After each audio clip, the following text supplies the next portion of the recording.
Committee to order. Can we have a roll call, please? Commissioner Lloyd, Commissioner Winfrey, here. Commissioner Getzinger, here. Commissioner Brown, Here. Commissioner Avery, Here. Commissioner Shoemaker, Commissioner Kuznow, Commissioner Wayhill, here. And Commissioner Flewelling. Must have just stepped out. Okay. All right, can we have a motion to approve the minutes? So moved. Support. Been moved and supported. All those in favor say aye. Aye. Aye. Opposed? Motion carried. At this time, we'll have public comment to the committee, and you will each have 2 minutes to provide your commentary. And you'll hear the beep go off when the 2 minutes is up. Please state your name and your city of residence, please. Sorry about that. Good evening. My name is Brandy Pirtle, and I'm a resident of Burton. I'm here with People Powered Flint tonight. Last year, we stood before the same board having the same conversation. Pride Month matters because acknowledgement, visibility, and representation matter, especially at a time when LGBTQ individuals and other across this country are increasingly being singled out, politically targeted, and publicly debated for simply existing. Because let's face it, equity is about elevating people, is not about elevating people above others. It's about making sure communities that have been historically excluded, targeted, or ignored are represented and acknowledged within our public lives. And here in Flint and Genesee County, we should recognize that Pride Month exists within a broader tradition of public acknowledgement and representation. Community outreach, events, and inclusive public engagement strengthen partnerships, support businesses, encourage joyful participation, and bring visibility and economic activity into our communities. At some point, we also have to ask why county resources, staff hours, commissioner meeting time, and administrative efforts continue being repeatedly used each year to revisit whether already marginalized residents deserve acknowledgement within their own communities. LGBTQ+ residents are not going anywhere, and continuing to publicly debate the validity of their acknowledgement and celebrate year after year, and celebration year after year only further marginalizes people who are already being targeted and scrutinized in public life.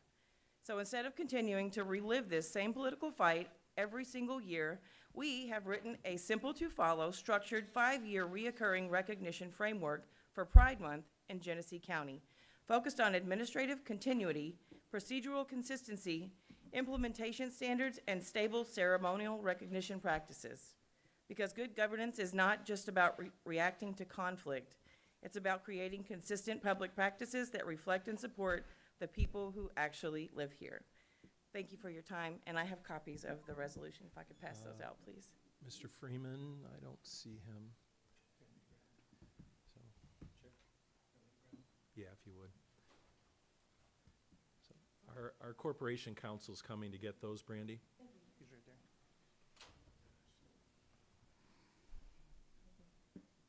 Are we ready? Good evening. Good evening.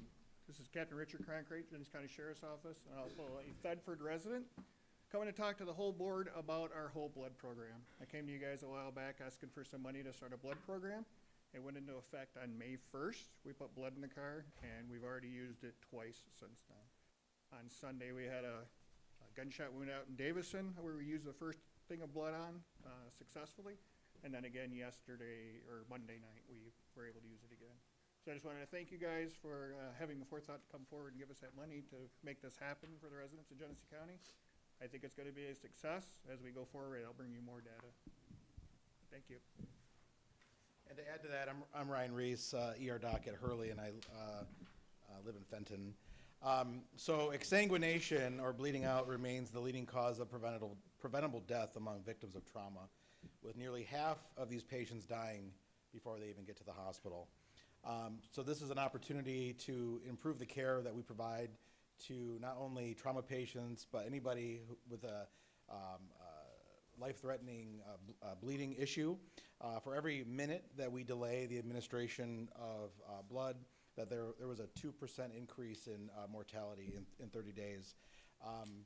Having blood on or in, or having blood as a capability for our pre-hospital crews puts us in the top 2% of EMS agencies that currently offer this life-saving intervention nationwide. And so it's a testament to the Sheriff's Office, to you all, among many other people who were involved in getting this off the ground. So So I thank you, and I think, you know, based on the results we've had thus far, we have a lot more positive outcomes coming with this program, so thank you. Thank you, Dr. Reese. I love it when a pilot works. Any other public comments? Please state your name and your city of residence, please. Good evening.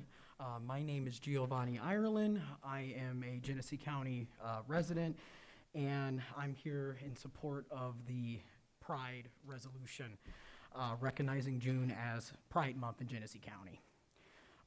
Again, good evening, Chair, and to all the commissioners and to everyone here. Again, my name's Giovanni Ireland. My pronouns are he, him, his, and I'm a proud resident of the Genesee County community and also a proud member of the LGBTQ+ community. I also recognize and honor that June means many things to different people and communities. It also is Black Music Month. Some folks celebrate Juneteenth through June 13th through the 19th of June. In various parts of the country, we also celebrate and recognize Father's Day, along with Flag Day in the month of June. Honoring and recognizing Pride Month does not take away from other celebrations or special days that are recognized. I also serve as the treasurer of the Genesee County Equality Caucus and have been an active member of the Flint Pride Planning Committee and have volunteered for the Flint Pride since 2015. Through that work, I have seen firsthand how important visibility, inclusion, and community support is as it pertains to the LGBTQ+ residents in Genesee County. Pride Month is not simply a celebration, it is a recognition of history, resilience, and visibility, and the ongoing humanity of LGBTQIA+ people who live, work, and raise their families, contribute to our communities, and call Genesee County home. Genesee County has a long history of working class strength, community solidarity, standing up for people who are too often are pushed to the margins. Passing the resolution continues that legacy. It sends a message that LGBTQIA+ residents, including LGBTQ+IA youth, seniors, workers, students, veterans, and families deserve to be seen, respected, and treated with dignity. If you could wrap it up, we have a lot of other people. So I just wanted to say again, I clearly support Pride Month and also it being a resolution, and that's why I'm here showing up. Thank you. Thank you.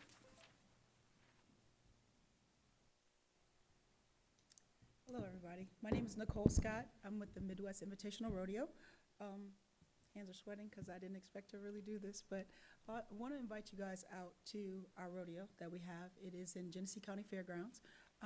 We work very closely with the fairgrounds. We work with the county. Last year, and I'm sorry if I'm rambling a little bit, but last year we did 180 hotels. We work as partners with the Convention Explore Flint and Genesee. We are asking for some support. This year, sponsors haven't been as open or haven't had the funds to be able to support us. This year, last year we were able to work with Genesee County Health Fair, and we were able to health services, and we were able to do a health fair. I want to continue to do that, but that means that I have to underwrite it this year. We also are working with Genesee County Parks. We would like to do and add value to the events that are coming. So we would want to support and do overflow parking. We did over 7,000 people over the weekend. We brought people in from at least 12 different states. We have 5 or 6 clubs coming in from all over. My ski club is coming in. They're gonna make it a Midwest regional event. I don't know if you guys have any questions in regards to our event, but we would love to have you come. I am also with Michigan State Extension Program, the ag side of it. I'm on the board, and so several of our dignitaries from there are going to be coming because they want to see the relationship that we have with MSU 4-H Extension, and so Flint and Genesee County will be, I guess, spotlighted. We have a lot of other, we have a couple film crews that are coming through. We would just love your support. We would appreciate your support. Again, our event did, I believe, over 800,000 in economic impact. Thank you. Thank you. Mhm.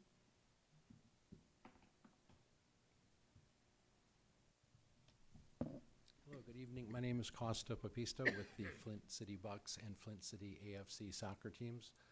The Bucks are a men's semi-professional team, and AFC is a women's semi-professional team. We are also looking for some support to be able to market our games to a wider audience beyond just Genesee County.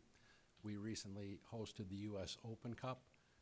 U.S. Soccer actually granted us hosting rights ahead of Madison, Wisconsin, and ahead of Detroit for both of those contests. We brought over 6,000 people to the county from all over, soccer fans from all over. So we plan on continuing to do that good work and continue putting in bid proposals for playoffs and special tournaments as well. So we thank you so much. Thank you.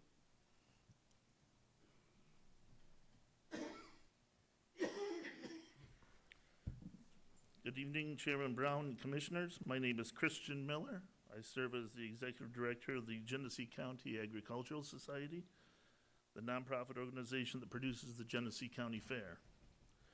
The 2026 fair will take place August 24th through the 30th and represents 177 years of operation in Genesee County. The fair attracts approximately 100,000 attendees annually and remains one of the region's largest family entertainment events. Tonight, we respectfully request support in accommodations tax money to expand regional tourism marketing for the fair in Genesee County itself. Those funds will be used for out-of-county and regional advertising, including television, radio, billboards, digital advertising, and the printing and distribution of more than 100,000 brochures and promotional materials. Last year's county-supported advertising campaign generated more than 12.5 million impressions across television, radio, digital media, social media, and billboard advertising. The county's investment alone generated an estimated 5.7 million impressions promoting the fair in Genesee County throughout the region. All advertising prominently featured the Genesee County logo and the message funded in partnership with Genesee County. This year's fair includes headline entertainment such as Chingy, along with special guest P.D. Pablo and Braxton Keith with Madison Olivia, along with livestock exhibitions.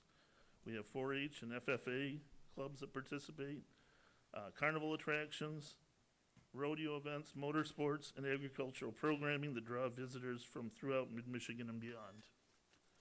The fair creates economic activity throughout Genesee County.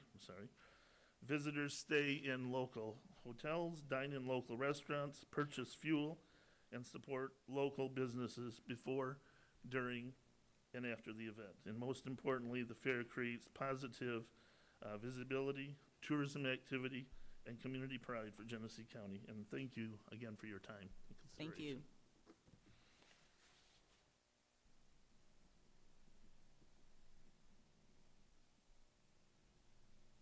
Hello, Hello.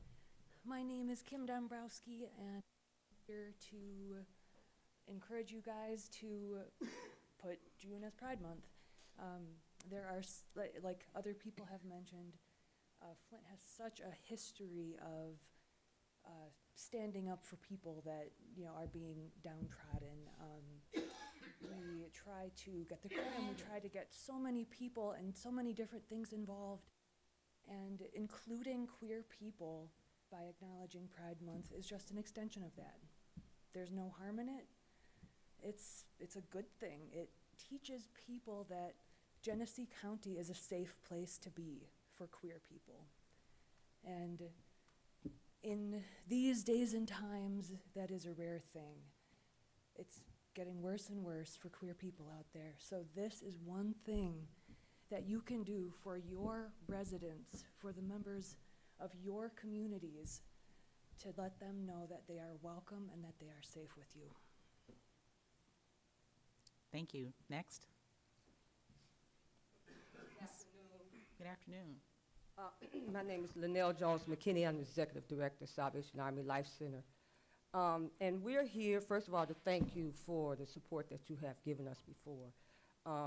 We are in the process of having with the Salvation Army, the third Gus Macker 3-on-3 basketball world tour. And this is the largest 3-on-3 basketball tournament in the world. And so we bring this back for a fundraiser for our Gift Discovery youth program, after-school program located at Salvation Army Life Center. The purpose of the fundraiser is to give our young people an opportunity to participate at no cost, at no cost. And some of the programs that we offer, why we call it the Gift Discovery Program, is because we want every child to be able to reach their full potential in their gifts and in their talents so that they will be able to live a more productive life.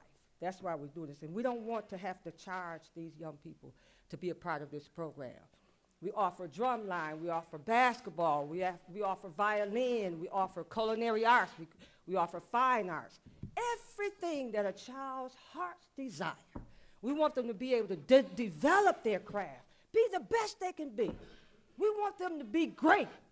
And we know that if we give them that opportunity to realize their dream, to discover their gift and develop, bring in professionals from all over the county to develop their craft, we know that we will give these young people an opportunity to realize their dream and to be great. If there was ever a time in this world that we needed to invest in our children, the future generation, that time is now. And that's what we want to do.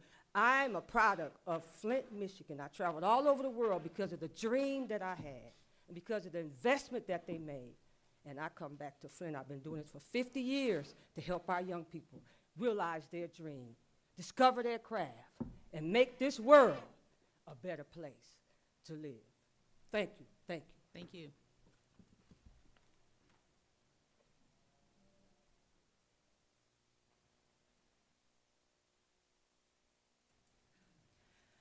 Hi there, my name is Megan Ropetta. My pronouns are they, them. I'm a resident of Flushing, Michigan. Last year, I spoke in front of the board on the same topic I'll be speaking on tonight. That was recognizing June as Pride Month. And when I realized that the recognition of June as Pride Month was going to be on the agenda again tonight, I was a little shocked and exhausted to be back up here again in support of promoting June as Pride Month. And I will continue to be up here in support of June as Pride Month until it stops showing up on the agendas for the board. And the fact that it continues to be up for debate, that families such as my own should have a month to celebrate beauty and diversity and inclusion and expansiveness that the LGBTQ+ community offers its community and the community around us. I put ridiculous, but I don't think that that covers it enough. I could think of 30 better ways we could be using our time to improve Genesee County than to go back and forth on whether or not this community deserves a whole month to celebrate. It's confusing to me that acknowledging celebrations for a group of people that is so inclusive and welcoming and loving for 1 month could bring such a debate. My advice to those who are opposed to June being recognized as Pride Month: if you don't want to participate in Pride Month, it's a simple answer. Don't participate in Pride Month. We welcome all, but we force none. That's all. Thank you for your time. Thank you.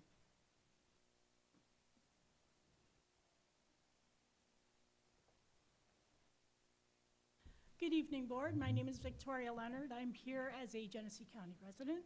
I've been a resident since 2003. I am representing the Fire Sticks College Exposure Tournament, which is Mid-Michigan Fire Sticks Fast Pitch. I've been working with the CVB since 2006. I left the CVB in 2009, but I've still been working with the CVB as a hotelier for many, many years. So in doing this, we have asked for $8,000 in event support from the accommodation tax fund balance for the College 6 exposure. Now, being that I've been with the CVB for a long time and working with them, I remember this event coming in 2009 when they were discussing it, and now it actually has come to fruition. It has been in our area from 2011 till 2026. That's 15 years. 15 years of giving back to Genesee County. We have all the hotels involved in this, whether it be Grand Blanc, Swartz Creek, and Davison. So even though we're asking you for $8,000, I'm sure they have given you quite a bit more through the accommodations tax. So it's a small pittance to pay for someone that totally impacts Genesee County with the amount that comes in as outside people investing in economic impact for Genesee County. The reason why we're asking for $8,000 is because there's 80 teams that come in. And now Bicentennial Park is asking for $100 just to come into their gates. So they have to pay $100 just to come into their gates. So that's just Bicentennial Park. We're not asking anything for Swartz Creek. We're not asking anything for Davison. And the reason why we want to support Kevin and these teams is because it gives so much back to our hotels, which makes it look like we're a vibrant community with outside people coming in. With that being said, the overall economic impact is about $800,000. That's a small pittance, $8,000, when they're bringing in $800,000.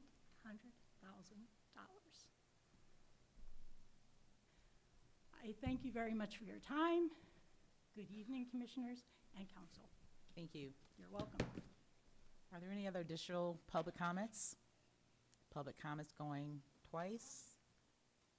Public comments are now closed. Thank you very much. Now we move on to communications. I do want to offer just a quick update on our broadband initiative. So this is 26310. And as a reminder, the Next Genesee Network is an effort by the county to realize one of our priorities to bring high-speed, affordable, reliable internet access to every corner of Genesee County. And so toward that end, dollars were allocated in the 2024 budget as seed capital. A research study was conducted by MSU and was formally shared during our 2025 Impact Genesee Summit. And this year, an RFP was developed along with a scoring rubric to solicit vendors who can help us achieve this goal. The due date for the RFPs was today, May the 6th, and the Broadband Strategy Group will convene next week to score those proposals.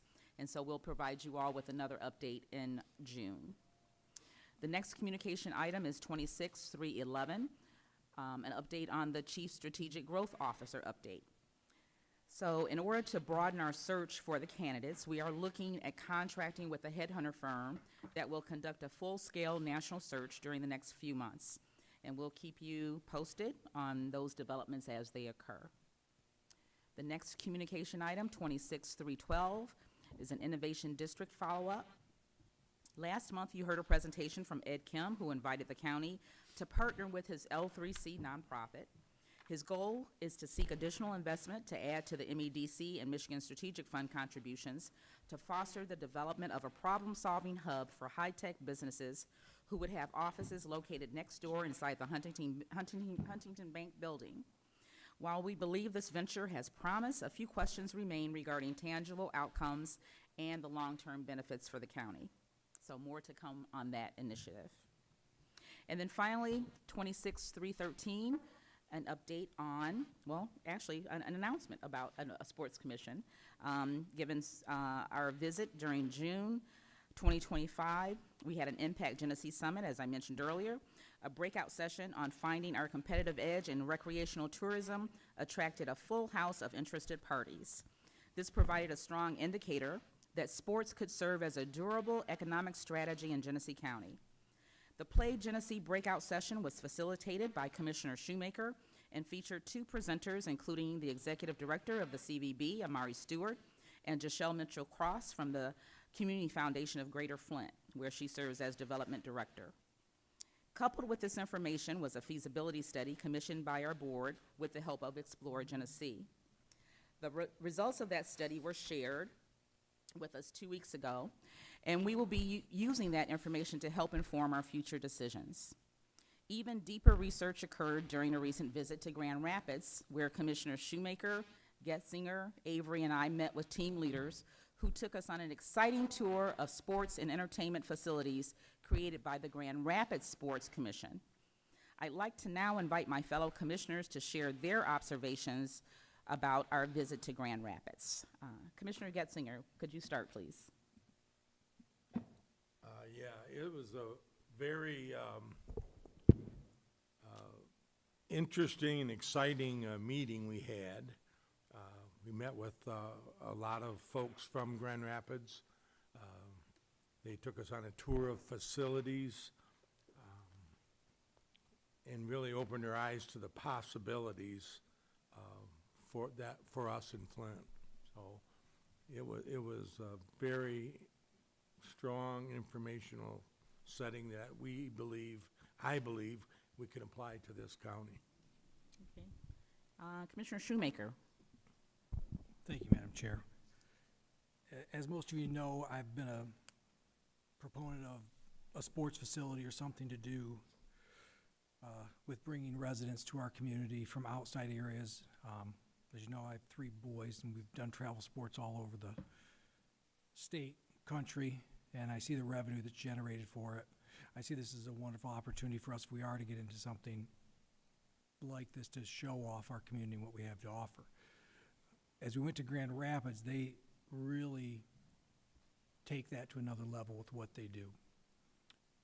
We met with stakeholders, as Gary had said, but the key feature, the people we met with were people who developed the Sports Commission. We met with former commissioners, key stakeholders in the process. One of the things that came out of it, though, that really struck me is the amount of local involvement from community leaders and business leaders that were involved. Example, the DeVos family or the Meyer group. Those are people that are invested in their community. And we have such residents and people around this area that would do things, families that are deeply invested in Genesee County who do have some wealth. They also involved people, though, who were sports icons or figures to help them achieve this process with the Sports Commission. I was so impressed with the way they did things, and I'm really appreciative of the fact that we have a board that is so willing to look outside the box and see what's going on elsewhere. I think this would be a great fit for us. I think we have the people in our community that could help us achieve this goal. So I was really pleased with it. Obviously, they're on the other side of the state, and they have a few different benefits that we don't have.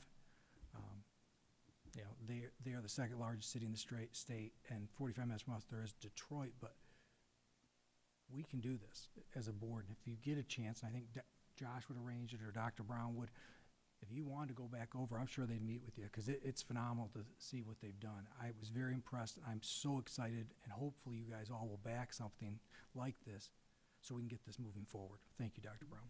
Thank you, Commissioner Shoemaker. And Commissioner Avery. Well, like I said, it was very exciting, very eye-opening about possibilities. We had the pleasure of being taken to a facility grounds of about 80 acres where it hosted, well, I guess you would call it a field of dreams with athletics, several baseball, softball fields, about 20 pickleball courts. I think there were BMX bike trails, soccer field, and so it gave this nuance about where the sporting programs could take place in a continuity of one space. And I would say, as a former athlete here in the area, I was enlightened by just how much they really bought into having that as an economic driver, using sports in that means versus just athletics. And so it was very enlightening to me about that experience, and me and Mr. Gessinger rode on a golf cart together and with others had their travels on the fields. But definitely something that we should look into as definitely a big drive for the Genesee County area. And we talk about even earlier with the Gus Macker and the Fire Sticks and even with soccer, you know, those events could take place right there on those grounds. So definitely a great experience. So, thank you. Thank you, Commissioner Avery. So now that we've gathered all of this information and we've done a site visit, we've looked at some data, our recommendation to the full board is to form a committee to explore the creation of a Genesee County Sports Commission.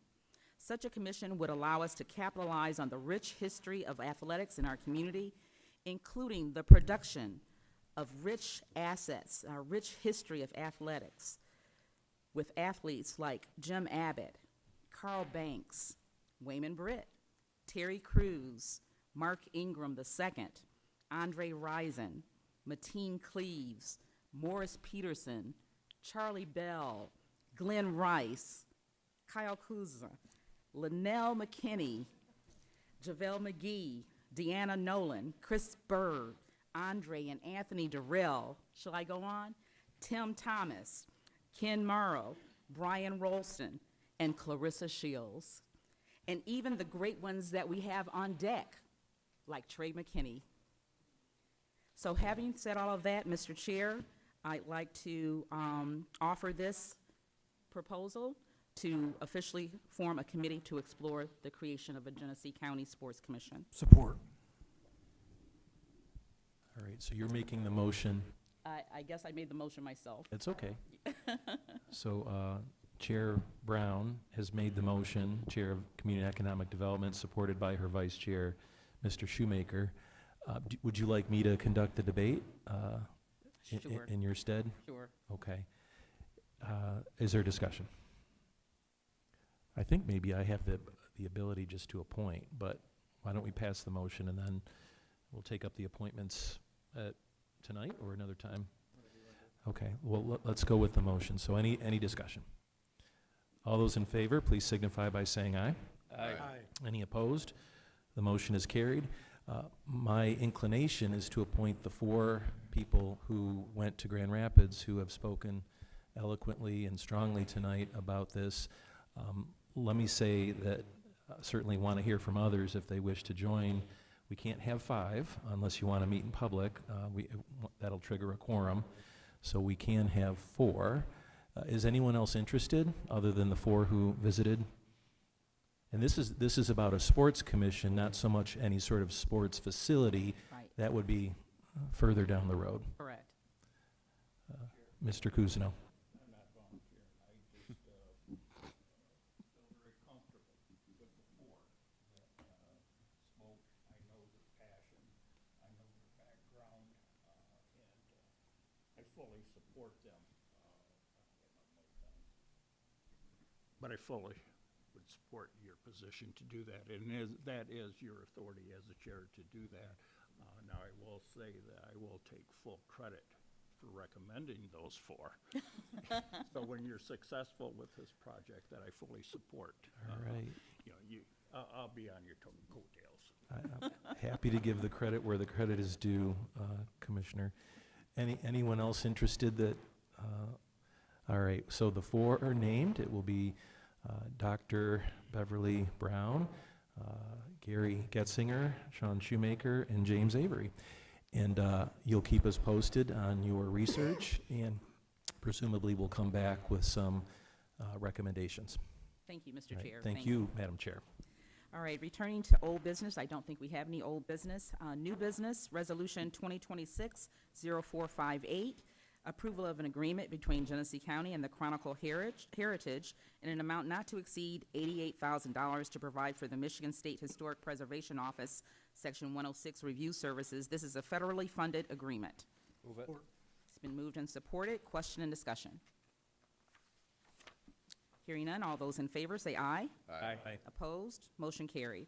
And Resolution 2026-0460, approval of a Genesee County 2026 Action Plan for the Community Development Program. Is there a motion to approve? Move it. Support. It's been moved and supported. Any question and discussion? Hearing none, all those in favor say aye. Aye. Opposed? Motion passed. And finally, 2026-0568, approval of the various events to receive accommodation tax support. Is there a motion to approve? Move it. Support. It's been moved and supported. Is there question and discussion? Yes, Mr. Shoemaker. Madam Chair, I would like to remove each item and vote on them individually, and ask questions pertaining to each event, moving forward, because there might be some I choose not to support. Okay, so is that moving forward, or you want to do that now? I would like to do that now, and then by next week, obviously, it'll be on the agenda, separate items, if it pleases the board. Okay. So we will separate out the Flint City Bucks.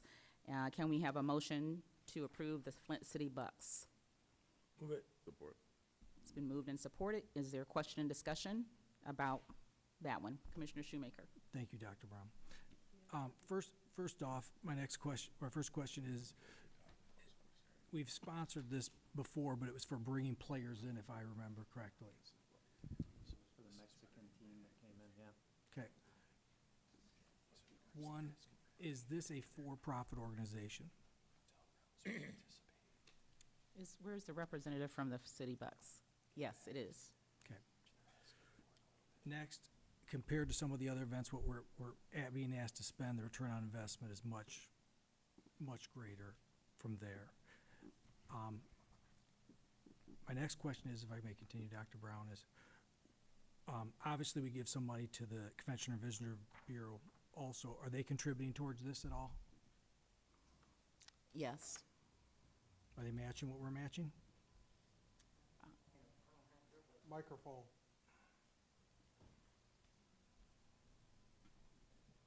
No, we're not matching because my budget is not as large as yours. Okay. So, if I may, Dr. Brown, to Mr. Freeman, what's the total draw of the accommodation tax this year? Do you know off the top of your head?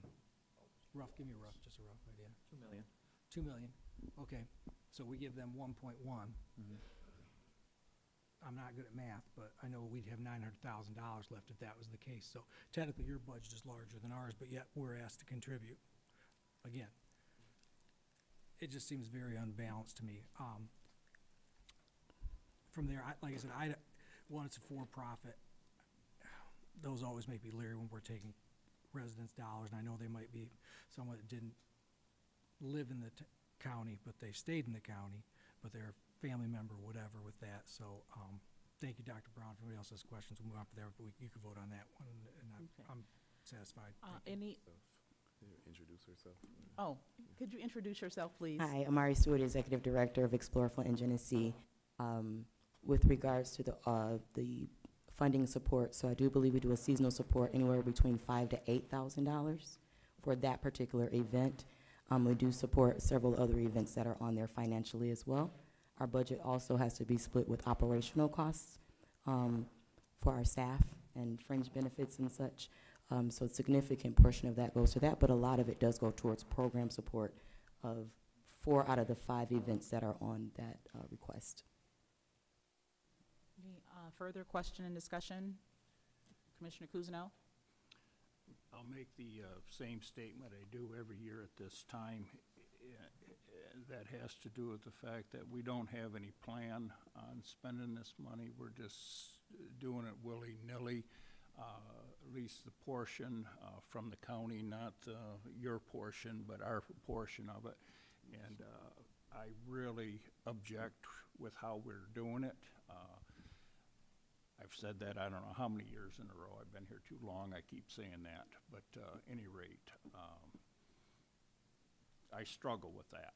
Just, we don't know some of the results of this. We don't have a plan. We're just giving money away. I just wanted to say that at this point in time. And ask once again, how much was this one for? $15,000. Okay. And this, Amari, this is a Premier Marketing Yes, piece. so you'll get the broadcasting, Premier Marketing that is featured at the facility. They just hosted the Lamar Hunt tournament as well. You got Premier Marketing, I believe it was through Paramount or CBS as well. And so the county was very heavily represented with regards to impressions. Same with regards to your point, Mr. Kuzno. I do believe the event fund request does require events to do a pre and a post of their events, so that will provide some accountability for the group to decide whether or not they want to continue to support these particular events. And hope that's helpful. Additional questions or discussion? Yes. Sure. I have a point of information, not so much about this one, but all of them. I recollect that there was a form that was created that would allow us to analyze these requests. Has that been completed for each of these, and where would I find that? We have requested the form to be completed for each of those. I don't think we have those available at the moment. Okay. So we're working out that process right now. Okay. Yeah, and a part of that form was a request of how many room nights do you think you're going to have, how many attendees, the estimated economic impact, and we have all of that information, Right, yeah. I see that. Yep. Okay. Great. Thank you, Madam Chair. Other questions, discussion? Okay, all those in favor say aye. Aye. Any opposed? No. Okay, motion carried. The next one is the Midwest Invitational Rodeo. Is there a motion to approve that? So moved. Support. It's been moved and supported. Question and discussion. Commissioner Shoemaker. Yes, Madam Chair, through you to whoever can answer the question. I thought, was it $10,000 last year? I recall it was 15,000 last year. I know it was less, I'm just trying to remember which one it was. Is there a reason for the increase, or? No, it's a decrease. It's $20,000 for 2 years. Times 2. Microphone, can we have all our speakers use the mic for public benefit? Yes. So it's 20,000 for 2 years. We're making a commitment to not go anywhere else because of the support that you all have given us. We've been approached by different counties nearby, wined and dined by different counties nearby. And you guys loved me when I didn't know that I was gonna do it, or that this was gonna happen or grow like it is. So it is an extra request. We are adding more to the weekend. I've been to different communities and different places to make sure that everybody knows about what's going on in Flint. We've added a 5K to add to the exposure, knowing that you guys have some of the most beautiful parks. And I hate to say that, but people still think of water, right? And so they need to know. And this is how we bring it in, because now I'm the one that underwrites, and with the support of you, that's how we do it. That's why we're asking for the additional. And the additional will name you as the presenting sponsor. So it's the Midwest Invitational Rodeo presented by Genesee County. And we already put you guys, just because of the partnership that you guys have given us before, we've already added your logo to a lot of the things, because we couldn't do it without being able, to have Patrick and you all as a partner. Commissioner Getzinger? Yeah, I'm confused again. Is it 20,000 each year, or is it It's 20,000 each year, sir. each year? Okay, thank you. Commissioner Lloyd? Yeah, I must say this, and I'm going to be brief. I think last year I kind of raised some concerns. I think you all do a great job, and we've talked previously and that kind of thing last year. This is an election year.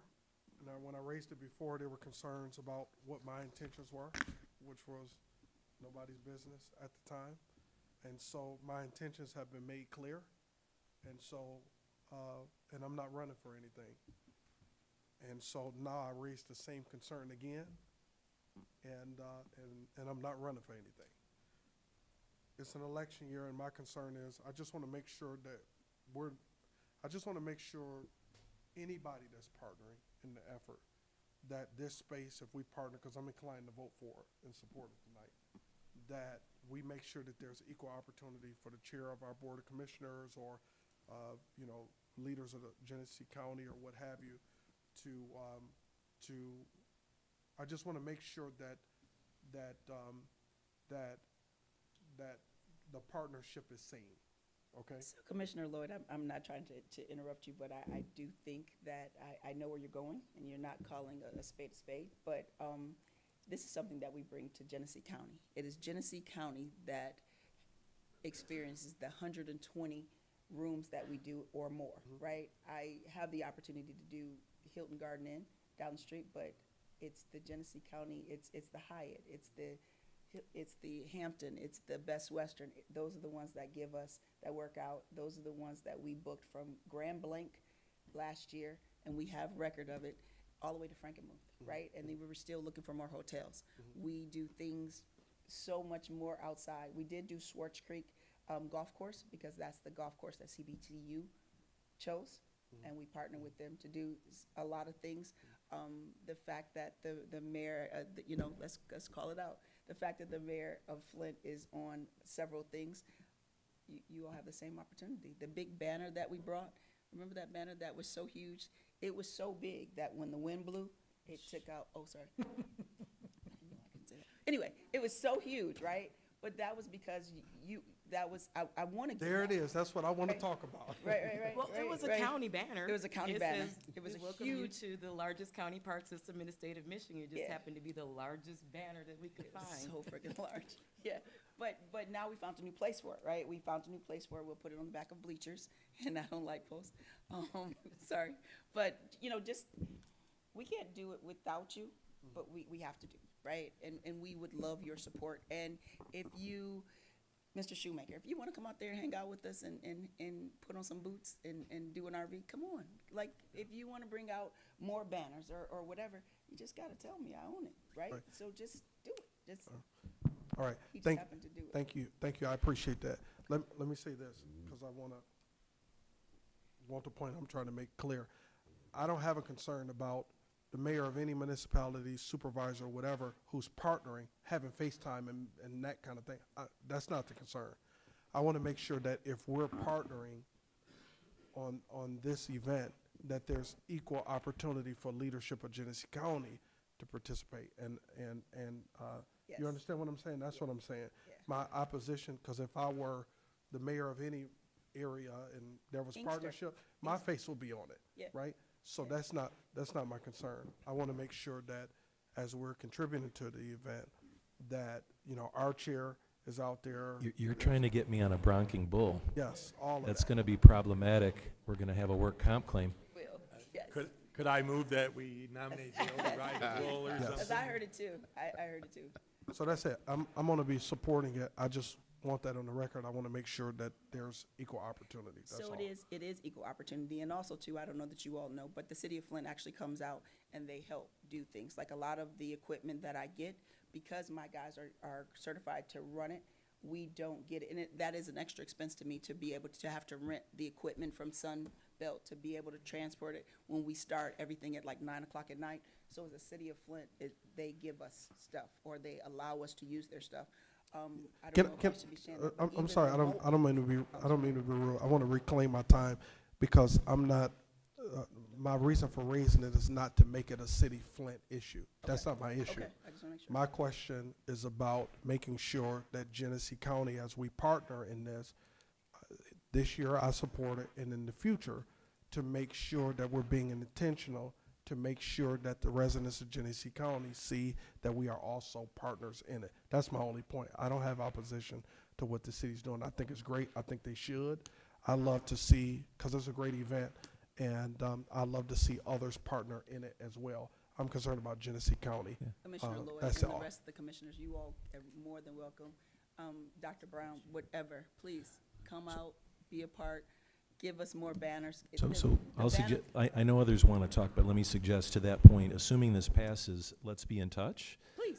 Leadership to you all, and we can work out a plan for our involvement. How's that? That's perfect. Commissioner Flewellen? Thank you, Chair. So I just, this is a great thing, I support it, but to piggyback off of Commissioner Lloyd's comments, I've seen the same advertisements, the same marketing, and it is one prominent local politician that's front and center, right? And that's fine, you guys do how you want to do it. My concern is this, it's at the EA Cummings Center, right? Genesee County Fairgrounds, that is not Flint, Michigan. That is Genesee Township. And the marketing I've seen clearly says Midwest Invitational Rodeo in Flint, Michigan. And I would think that the residents in my district want to be recognized for hosting that county fairground in this event. So just my personal preference, I would like to see that Genesee Township is recognized. It is on Mount Morris Road in Genesee Township, so that's not Flint. And whenever you guys get the opportunity, so just a long story short, I'm from Inkster, right? My mayor will be here, everybody from here will be. It takes a village to put things together.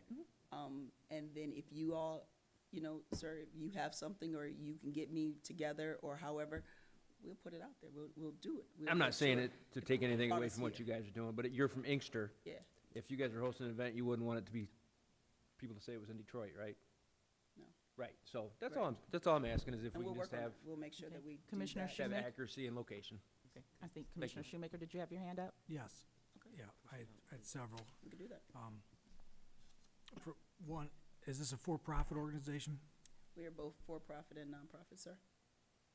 I'm sorry, We have a for-profit and a nonprofit arm. which one do we give the money to? Whatever one you want to give the money to, sir, at this point. Well, I don't We like can the give way it to that the goes. nonprofit side, because the nonprofit side, we do things in your parks. We do things we're doing the 5K in your park. We're doing, libraries. We do events at the library of our expense. We're going into different housing communities to make sure that kids know that there's an opportunity. If you go to HBCU and you study agriculture or horticulture, there's a USDA grants and funding that you can use. We are out there in anybody that picks up the phone and calls me and says, hey, Nicole, just like I was at the Flint Institute of Art, the young lady today called me and said, hey, Nicole, we want to be a part of it. Okay, let's do it. Right? So we're telling people and allowing people to do things. We also fund a lot too. We also bring, the Cowboys in earlier so they're able to go to these different events. We also sponsor children to come in from all over. If they send us a request and ask us, we do a lot with the Genesee County 4-H program. We put on a mini rodeo for them. Where they are used to riding equestrian style. We do a clinic and we actually did a jackpot rodeo for them to be able to learn how to compete. And we taught them, I believe they did barrel racing and calf roping. If I may. Go ahead. When you formed the organization, is it formed as a charity, or is it formed as a for-profit? Not that we do, my family's had a business there 80 years, and yes, we do a lot of pro bono charity work. What I'm asking is, at the end of the day, if there's a profit, is it stay the organization, or is it a for-profit? Commissioner Avery, we are a No, for-profit, I'm and I'm sorry, Commissioner I don't see that. Shoemaker. I know we look a lot alike, but. Thing is there. We are, again, a for-profit organization, but we have to have a nonprofit arm for the things that we do in the community. Next up, if I may, Madam Chair. Was that not? Yeah, not- no, I got you there. When I see this estimated economic impact, where do these numbers come from? So it came from Explore Flint and Genesee, and I think there might be a Yeah, few I provide numbers. all the economic impact numbers through our tourism economics. So it's industry recognized standardization that they get information for for economic impact. So we run all of our events through the same program. If I may. Yes. If you get a chance, could you send me what's calculated in those numbers? I just Yes. appreciate it from there. He's talking about how they get the numbers. We also have a marketing team too that we bring in that helps with the numbers and helps to the 'cause outreach too. And it's not just your or it's not just this event. I'm looking for other events, to try to figure out how we're calculating these numbers to make sure we're getting an honest evaluation of what we're doing here.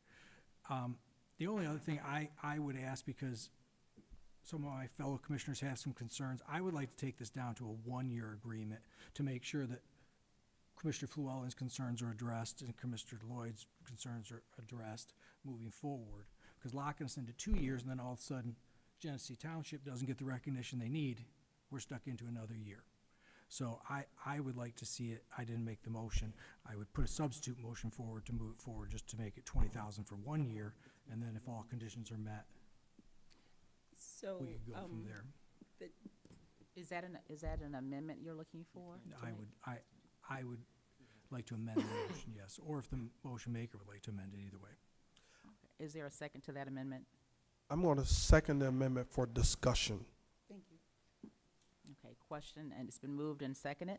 Is there question and discussion? Commissioner Flewellen. Thank you, Madam Chair. I want to make sure that I'm clear. This is not Genesee versus Flint or anything like that, right? What I want to see with any of these events that Amari brings to us that we give money to is the county is recognized. If the event's in Flint, it's in Flint, great. But I want to make sure that these people that come into our county know that there's a county outside of Flint. Flint's got a lot of great things to offer, but so does the rest of the county, right? So if that event is held in Bicentennial Park, we're recognizing that that's where it's at in Grand Blanc Township.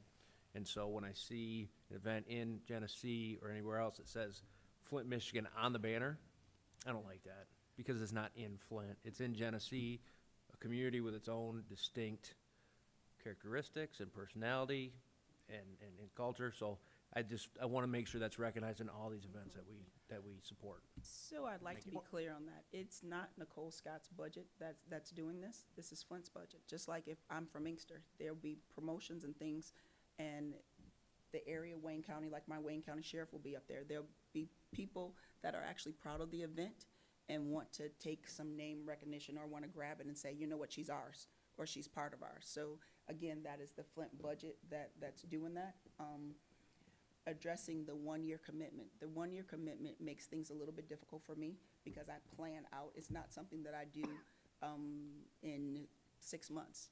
I start planning for, if you talk to Patrick or you talk to anybody from his office, before I close out this rodeo, I'm already working on another rodeo. So it takes me a year to put this together because I have cowboys that are coming in from California. I have folks that are coming in from Louisiana. I talked to another promoter that's coming in from Arizona. So it's a lot of logistics that I have to do.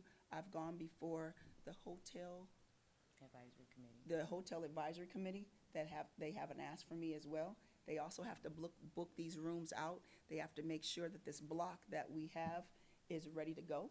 So it takes more than 6 months to put this together, even though I can do it in my sleep. This is something that my family and I have been doing for 42 years. The Bill Pickett Rodeo, and so it's still something that we do to promote the Genesee County Fairgrounds all over the country. Okay. Commissioner Lloyd.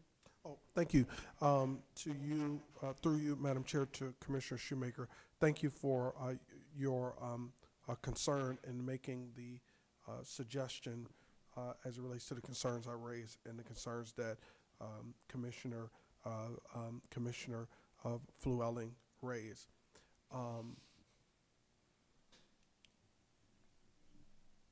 I'm clear on what I think we need to do as Genesee County, not just for this event, but other events.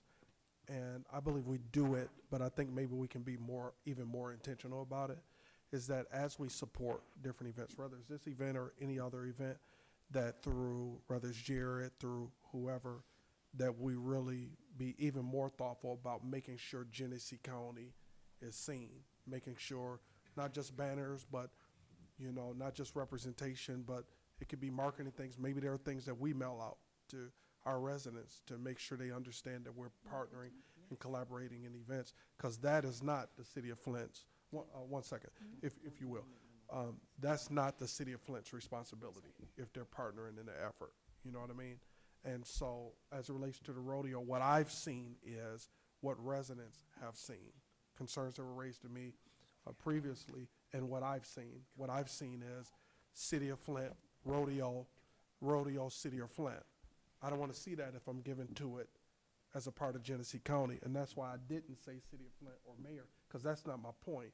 I was making the point that when I raised it before, there are some who may have felt there was political, thoughts. And I'm raising it again to say, I don't care about the political piece or I'll be running. I'm raising it because I don't think we're visual enough. So it's not to pick on you, but I will say for folks that we partner with, I do think, this isn't the you discussion now, I'm talking to my colleagues, I do think that we have to be clear with those that we partner with of our expectations when it comes to marketing, to make sure that anything that's marketed, if we're contributing, we're expecting to be a part of that marketing. And that's something that different entities can say to other municipalities. Wait a minute, as a part of this, I have resources from Genesee County, and as a part of that deal, like we do with the senior centers, when they do different programs, they have to say, funded by, you understand what I'm saying, Genesee County.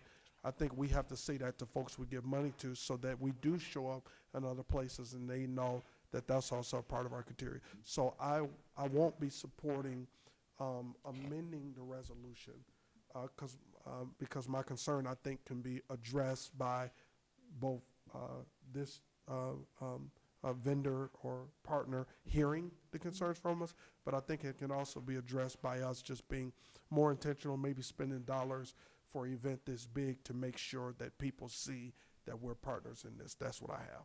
Thank you. Commissioner Lloyd, Commissioner Getz, let's have the commissioners continue, and then I want to try to wrap this piece up, so Commissioner Getzinger. I just had a clarification question. You'd said something about this is a Flint budget. What does that mean? Let me answer. Marketing. So when you're talking about, you're seeing all the marketing that you see that has the mayor of Flint, that's the city of Flint's marketing budget to be able to promote out there. That's not her budget. So you're not seeing Midwest Invitational Rodeo commercials. Like they may use Midwest Invitational Rodeo branding, but that is the city of Flint that is pushing that marketing out. So these dollars will help her to increase her bandwidth so there can be more of the branding associated with, and right now we're butting up against a month for the event. And so now we have to go through and change marketing and promotions to make sure. So that's why if you did a multi-year, that'll give her opportunity to set the marketing strategy for next year's event. Yeah. So we're less than a month away, right? So all of my print, all of the things that I've done, if you all have a marketing department, I would love to connect. I would love to put out anything that you need me to put out.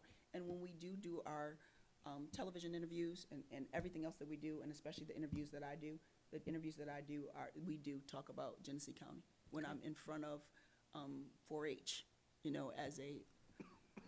Okay, I think that part has been made clear. We do. I think we can move push on. it. We just Okay. need you guys to help us out. That point has been made. Thank you so Commissioner much, Scott. Shoemaker? Thank you. Thank you, Madam Chair. Through the chair to you, you had mentioned that you have to plan, you need a 2-year agreement because you need to plan out. Well, what would you have done this year if we didn't fund it? Commissioner Shoemaker, I appreciate, like again, in the beginning, I appreciate the fact that you guys have been with us so long. I put you on my flyers just out of a thank you, out of appreciation. So I wasn't sure or wasn't excited. I mean, I did not know. I was in hope and prayer that you all did come along, but if you didn't, I'm still in Genesee County, and so I needed to put the Genesee County logo on what it is that we do. And again, with us not being able to get before you until 45 days out, 45 days out, just trying to do something as a partner and in good faith. Okay, we do have a motion on the floor, and I think we've had a lot of discussion. So the motion that Mr. Shoemaker amended was to approve the rodeo request for 1 year versus 2 year. All those in favor of the 1 year proposal, say aye. Aye. All in favor, all opposed, say no. No. No, okay. So let's go back to the original motion, and can somebody make the original motion again? Move the resolution that's on the agenda. No, excuse me. That's not the right motion. Move the donation or contribution to. Okay. Okay. So all those in favor of, and I just want to say this. My husband and I attended the rodeo last year. The first thing we saw was that giant banner with the Genesee County logo on it. I saw it with my own eyes, and I walked in there with pride because, yes, Genesee County was in the house, and it was a world-class event. I have never been to a rodeo in my life. That was my first one. I loved it. I had a great time, but you got to use some of this money to do something about the parking because it was, okay, that's all I have to say. All right. All those in favor of the original motion, say aye. Aye. Opposed? Nay. Okay, motion has passed. Thank you very much. Next, we have the Gus Macker event in Flint. Can we have a motion for that one? Move it. Support. It's been moved and supported. Question and discussion. Commissioner Shoemaker. First, thank you, Madam Chair. Is this an increase in the amount from last year, I believe? Yes. Where were we at last year? Do we know? I don't remember off the top of my head. 15 maybe? I thought one of them was 10. So I'm gonna say this, there's a couple things if I may, Madam Chair. One, it's a lot lower return investment. It pains me not to vote for the last one because of the return on investment on it. One, I just don't like that it's a for-profit. Two, like I said, I'm not sure things will be done that we've been told were done. We should hold people accountable. In addition to that, Commissioner Kuzno brought up a great point. We've been spending these funds willy-nilly. We just voted to form a committee to form a sports commission, and yet we're making future investments with these dollars that we might need. And we don't know if we're gonna need them. Like Commissioner Kuzno said, we don't know what they're gonna be used for. We keep saying we wanna do things, but then we've already committed these dollars to someplace else. So I'm a little, like I said, I'm a little perplexed by that. We're allowing these numbers to continue to go up. I do think the Gus Macker's a great event, but for $300,000 return on investment and an increase in 2-year guarantee and $20,000 a year, I just don't see the return on investment. I voted for it every year since it's been down here, but I think that's just, like I said, too much for too little return on investment for me. So thank you, Madam Chair. Thank you, Mr. Shoemaker. Other questions or discussion? Madam Chair, I think I have a question for Amari, if you would. What is the trigger for the number of hotel rooms that bear fruit for us making an investment? For some reason, I thought it was 100. Yes, so we do an evaluation if it's not a if or I should say, if you have either 100 room nights or 1,000 attendees. Okay. And not just local attendees, visitor attendees, so those who have traveled from outside of Genesee County. They do not necessarily meet the room nights threshold. They do meet the attendees threshold. However, an event of this nature and size, because it is one of the largest traveling 3-on-3 basketball tournaments in the world, to have that back in Flint, when it was once named by Dick Vitale, having Flint the mecca of basketball, I think having Gus Macker, it's just a community pride event. It would be like investing in the recreational that we do for Miracle Monday Commons. Okay. So it's a small investment for a big. Yeah, on big this return. particular one then, Madam Chair, if I might, through you to Ms. Stewart, this one doesn't meet the threshold on room nights, but it does meet your threshold industry standard on Visitors. people coming in from Correct. outside the county. Okay. Just one other comment. Thank you very much. I appreciate that. So this is another one that is for 2 years. The reason I voted, was I the only one that voted for Commissioner Shoemaker's motion on the last one? The reason I voted for that is that I think it's probably better practice to do these 1 year at a time. I recognize the planning need, but given that one was June 11th and 12th, they could have come back to us in July or August for the following year, and we could have taken it up then after we looked at what occurred, just to make sure everything happened as we would want. So I'd be more in favor of Gus Macker at a 1 year for $20,000 than I would be for the 2 years. Are you looking to amend that motion? Well, I'll offer an amendment. I think that if we've done it for one, we're going to have, so I won't offer a motion. Okay. Other questions or discussion? I will add that the Sports Commission will take time to get traction. And I can see it not even being fully functional for 2 years. And that said, we do need to have some things in place to help continue and build upon the momentum that we have for our reputation of sports in the community. Commissioner Shoemaker. Thank you, Madam Chair, and I appreciate your understanding of that. I'm going to say something simple, and I've said this since I've been down here. What's wrong with putting money away so you can be prepared for the event you want to take care of? We know we've all visited the vision we have for this, and it's going to take money. It's going to take a lot of money. And so I'm sorry when I see an event like this is going to fill 30 beds, and we're going to return $300,000, and we're giving them an increase on top of it. The math doesn't make sense. So I appreciate what you're saying, but there's nothing wrong with putting money aside. There's nothing wrong with putting money aside. We put money aside for your broadband project you like because you think it's something of the future. We know we're going to build a sports facility. We have that dream. We have that vision. There's nothing wrong with putting money aside for that, but instead we come here. There's no validation of what they're going to bring. We don't say guarantee it, prove me, show me what you brought me last year, because guess what? We were just presented with accommodations report that showed the nurses out there staying in hotels. When there's a strike, that ain't nothing to do with the CVB. Okay? They didn't create the strike. They didn't bring the nurses in. We gotta start asking for results. We keep approving these things, and to Commissioner Cruz's point, we have no plan, but this one, on the others, you go 1.2, that might be worth some looking into and sticking with. This is 300,000. I love the Gus Packer. I love it. But I'm gonna tell you, I'm with Commissioner Wayhill. One year's a better choice, because then we can make our priorities clear. Two, if I could ask one question, what's the increase for? What are they gonna spend the increase on this one for? Do we know? Where's the representative from Gus Macker? Did they leave? Oh. Can you say your name again, please? Yes, my name is Joy Peterman. I serve as the Development Director for the Salvation Army Life Center here in Genesee County. And the question was, what's the additional money going to be used for the Gus Macker tournament? Actually, within the new process, which we had never done before. And so it said that you could apply for up to 20% and not more than your expenditures. So in putting those all together and having that done, we reached the 20,000 mark, which our expenditures are very high. Our profits are low. We are nonprofit. Everything we do at zero cost.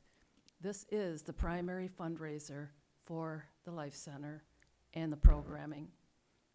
You have been wonderful in supporting us in the past years, and we appreciate that.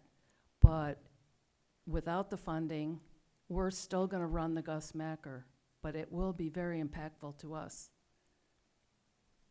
Okay, thank you. Does that answer your question, Mr. Shoemaker? You did such a good job. Yes, you did. So appreciate it. Thank you. You're welcome. Okay. Other questions? Is there additional discussion on Gus Macker? Okay. All those in favor, say aye. Aye. Any opposed? Nay. Nay. Okay, motion has passed. Next, we move to the Genesee County Fair. Is there a motion to approve? Move it. Support. It's been moved and supported. Question and discussion. Commissioner Cousineau. Like I do every year on this one, in a effort for the greatest transparency as possible, I do want to remind everybody that the director that got up and spoke a little while ago by marriage is my nephew. However, it does not benefit me in any way, shape, or form, so I do not consider that a conflict of interest, but I just want to disclose that. Thank you for your transparency, Commissioner Cousineau. Commissioner Shoemaker, did you have a question? I have several. My first one is where do the funds that normally fund this event come from? Where is the county fair representative? Christian, is it? Yes. The funds come from, some of the funds come from gate fees, carnival revenue, beer sales. Those are some of the, like the admission fees, if you will, that help fund a lot of it. This money goes toward, exclusively toward advertising, though, that we ask for. What's, if I may through the chair, what's the amount we have given before to this event? Same amount? Why was I think it was 30,000? Okay. Thank you. 3-year contract, I think previously. The last one was 3 years for 40,000 a year. And that may have been the second 3-year contract. Correct. And this is just going to be a 1-year agreement, correct? Thank you. Thank you, Madam Chair. Okay. Other questions while Christian is here? Okay. All those in favor say aye. Aye. Aye. Opposed? Nay. Okay, motion has passed. Thank you, Christian. Thank you. And finally, we have the Fire Sticks College exposure. Is there a motion? Move it. So moved. Yeah, support. It's been moved by Commissioner Avery, supported by Commissioner Lloyd. Question and discussion. Commissioner Shoemaker. Thank you, Madam Chair. Through the chair, it had been mentioned that there's a $100 gate fee. Is that per team then to get in? Yes, there's 80 teams that will be playing at Creasy Bicentennial Park. There's 110 teams that are registered. He does not charge the fee for local teams, and we have split between Abernathy and another sports facility that do not have to pay. But all 80 teams that are registered to play not only have to pay a registration fee, but the $100 gate fee per team. If I may continue, thank you. This is pretty common, though. This is new, Not for this event, but for other events, though. not in Genesee County. Most places it's pretty common. Now, my next question, if I may continue. The director of this event, is there any money made by the director of this event? Yes. Okay. And you and I have had several conversations about how things have gone down with this. I'm just gonna stop here and say that I am not in support of this just for simply the fact of certain ways things are run. So, but I do think it's a wonderful event that we have, and it goes to show that guess what, if we build it, we'll have plenty of people come and we can adjust the fees the way we want to. So, thank you, Madam Chair. Other discussion? Hearing none. All those in favor say aye. Aye. Opposed? Nay. Nay. Okay, motion passed. All right, I don't think we have any other business before this committee, and so we are now adjourned at 6:46 PM.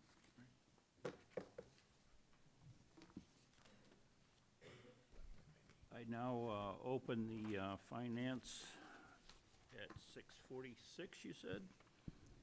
Roll call, please. Commissioner Lloyd? Commissioner Winfrey? Here. Commissioner Getzinger? Here. Commissioner Brown? Here. Commissioner Avery? Here. Commissioner Shoemaker? Commissioner Kuzma? Here. Commissioner Wayhill? Here. Commissioner Flewelling? Present. I need a motion to approve the minutes. Support. Is there any comments or questions? Hearing and seeing none, all those in favor? Aye. Opposed? Motion passes. We now take time for public comment to the committee. Is there anybody that wishes to address the Finance Committee at this time? Second call, is there anybody that wishes to address the Finance Committee? Third and final call. I don't see anybody, so we move on. Communications, Director of Administration report. Mr. Freeman, I'm sorry. You're getting called everybody tonight. Let me turn the sign for you. Crystal Simpson's going to do our revenue estimates for the upcoming budget year, so I'll let her dazzle you. Good evening. Good evening. Each of you should have a copy of the presentation in front of you. It's hard to believe, but we are once again approaching the budget season for fiscal year '27. Today's presentation will be focusing on the preliminary revenue estimates for that budget. As we go through these, just keep in mind these are very preliminary numbers. From this point on until we adopt the budget in either August or September, we update revenues probably 5 or 6 times with additional information we get from the state of Michigan and other items that we get related to property taxes. Next slide, please. As you can see, we have the milestones laid out here. We are at the very first milestone, as you can see, for the revenue budget. Again, these are very preliminary numbers, and once we're at the end of the presentation, we'll talk about what the next steps will be. Next slide. The first chart, you can see the 2026 budgeted revenues on the left-hand side of about 128.7 million. The 2027 projected revenues on the right side of about 125.6 million. Overall, revenue is expected to decrease about 3.1 million. But this does include ARPA numbers, and as we know, that tends to skew everything. So let's look at the next graph without the ARPA revenue. Next slide, please. Yep, just a second, I'm working on it. Oh, it's you? Yeah. Sorry. Bubble now. All right. So revenue without ARPA was budgeted at 125.1 million for 2026, and it's projected about 125.3 million for 2027. That's only an increase of about 207,000. As you know, our expenses also go up, so that's not going to cover much on the expense side. Just on today's agenda, I think you have a request to increase expenses in at least that amount. As you can see, property taxes and marijuana tax are included there in the tax number, and that's about 64% of our total revenue, so a very large portion. Under Proposal A, as you know, our property tax increases are limited to the lesser of 5% or inflation. Typically, inflation has been somewhere around 3%, other than a couple years where inflation was quite higher. We can increase it higher than that if we have the sale of homes that allow us to uncap that taxable value, or if we see additional development. So hopefully a lot of our ARPA investments in those communities where growth couldn't happen, we'll see a return on investment as we go forward there. Currently, the state says that they expect revenue sharing to stay flat. That's just under 11% of our total budget. I did just see an email this morning saying possibly we'll see some increases, so hopefully by the time we adopt the actual budget, we'll get notice of additional award related to that revenue. Next slide. This graph shows the actual revenues for 24 and 25, the budget for 26, and then the projected numbers for 2027. Again, as you can see, taxes are the largest portion of the general fund revenue. Federal revenue, you can see, has decreased significantly over the last few years. And again, that's tied to our ARPA spending coming to an end. Next slide. So just some revenue assumptions that were part of that analysis. Revenue decrease of about $847,000 between last fiscal year, or this fiscal year and next fiscal year, related to that district court MOU that we had with the city of Flint. That did only go through December of 2025, so we won't have that revenue again in 27. We did include increases in property tax revenue based on information that we have from the equalization in the treasurer's office. We're still working through those rollbacks that we get, including the tax captures at the local unit, as well as chargeback estimates related to percentages that we think we won't be able to collect, looking at historical rates as well. Again, no increases in state shared revenue were included. We're hoping that that will be different between now and come August time. Next slide. There's a decrease of about $3.7 million in federal grants for ARPA and then some other one-time grants that we received for general fund. This should be offset by a decrease in expenses as well, as long as you don't approve for those to become part of general fund's costs moving forward. The transfers into general fund decreased by $2.2 million. We did include a $1 million contribution from DTR. That's open for discussion with the treasurer. In the past, it's been at least that amount. Josh is looking at Carla. It may be higher than that. It's just we have to go through that discussion as part of the budget process and hope that we can get additional funds related from DTR. Just some, we call them challenges, but it's just things that we have to deal with as we go through the expense side of the budget. Our annual employee costs continue to rise. You know, we have those step increases through the union contracts, funding of our legacy costs related to pension and OPEB. We've seen a large increase in funding into the active healthcare fund based on that additional usage and cost trend analysis. Potential funding cuts from the state and federal sources. This is something that we're hoping to not go through as bumpy of a ride for this year's budget as we did last year. I know all of the grant-funded departments out there really struggled with that. We're hoping it's a little less intense this time around. Inflationary increases for our operating costs. Those have been significant in recent years, so hopefully we can contain some of those costs moving forward. And then capital needs, which we have started funding, but as you know, we have a large ticket related to the capital improvements that we're trying to catch up and start to maintain moving forward. Next slide, please. On a positive note, we are planning a 2-year budget outlook for general fund to try to help anticipate future obstacles as we move forward. We have adopted that capital plan, including setting aside funding for planned expenses. Quarterly, we are sweeping vacancy savings from general fund into the capital project fund. So far this fiscal year, for those 2 quarters, it was $765,000. So that's helping us pick off some of those, not large projects, but items that we would have to come up with funds otherwise if we can't pay for them out of the capital project fund. We did have a reduction in the net pension liability in the last audit from $141.2 million to 128.7 million. We did have a reduction in the net OPEB liability from 410.6 million to 314.7 million. Those amounts do fluctuate based on our projected rate of return on our investments. If your experience changes, say people started using your healthcare more, those numbers could fluctuate. But that's where we were as of the last audit. GSERS has a new valuation actually in progress at the moment related to their audit that starts next week. So I'll be able to update you with that probably by the end of June. And then next slide. And then this is just the next steps that impact the commissioners as we move through the budget process. You can see June 22nd through July 17th, we'll have the budget hearings with the departments. We are working on schedules and we'll be communicating with all of you of who wants to attend those as they come up. July 15th, we'll have the draft budget to the Finance Committee, and this will include the expense side of the budget as well as revenue. July 22nd would be the public hearing. The final budget would be presented at the Finance Committee on August 12th, and then hopefully we could adopt that budget August 19th. We're not required to adopt by then, we just have to adopt by the end of the fiscal year, 9/30/26. Next slide. Any questions?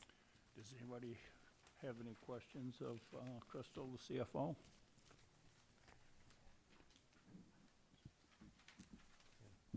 Thank you, Mr. Chair. Thank you, Crystal. Very thorough. I appreciate the presentation. Couple questions. We recently funded from general fund the prosecutors, some of the prosecutors' positions that were previously state funded. That funding was in doubt, and that's current funding that we need from the state to operate those 30 or some positions, significant part of his operation. But then going forward, I know, as I understand it, the 30 positions are baked in to his operation, which means that we're hoping for $3 million next state budget year. Is that right? Yes. Is that, how did you account for that in your I did estimate? not account for that yet because we have not had great communication for that coming to fruition for 2027.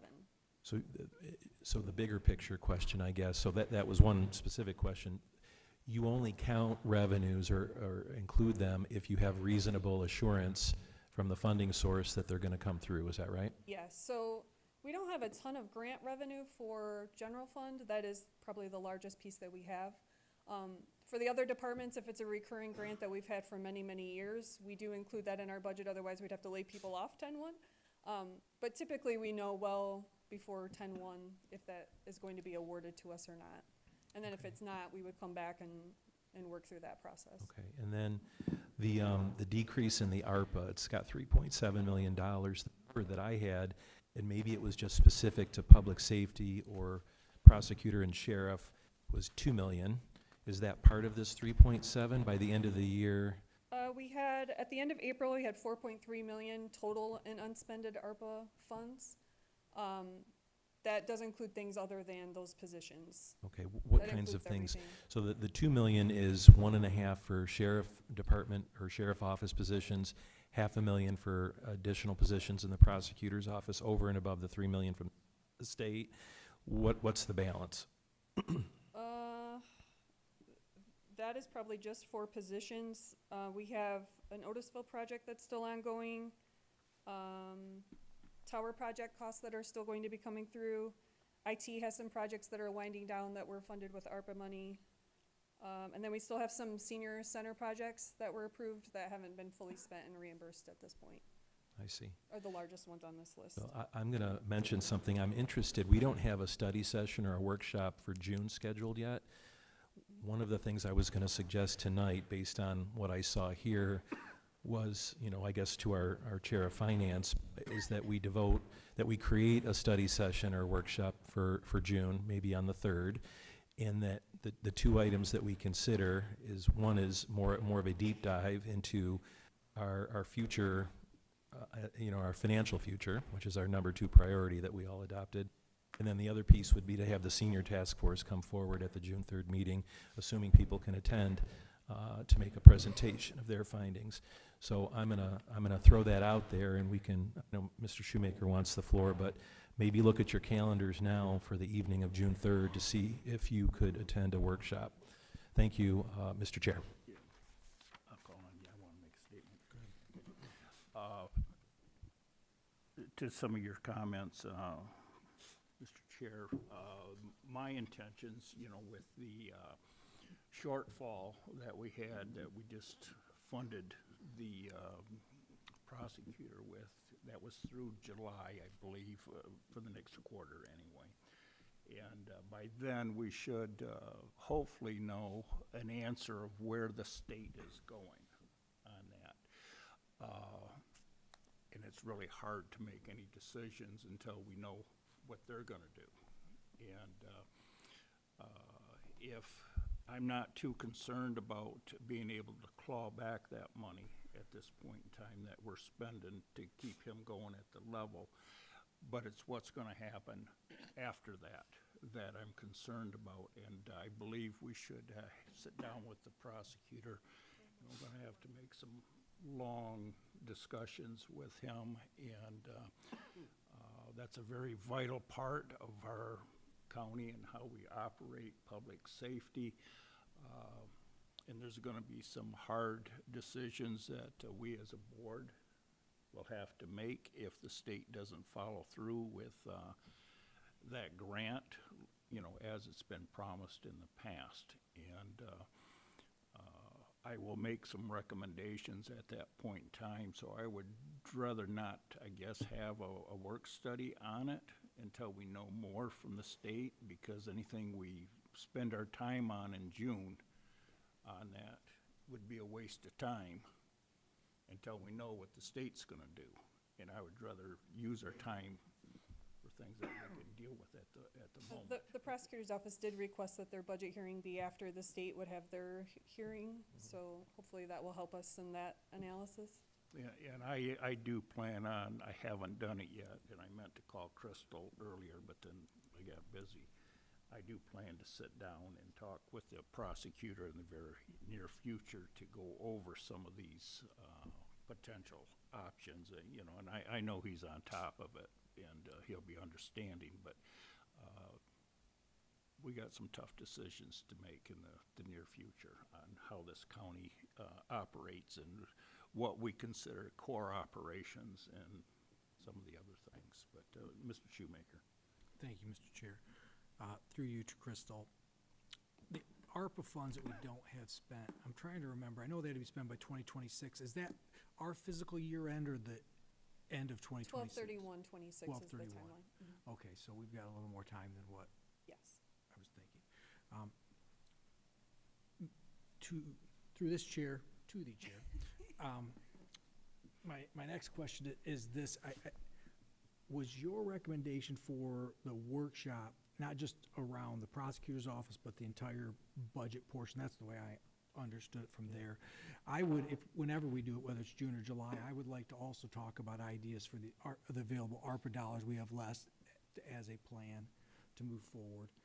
As everyone knows pretty much now on this board, our staff and everyone came up with a great plan that when we got the second batch of the ARPA money, that we used it to partner with our local communities to help them have more of an impact. I think it was very effective.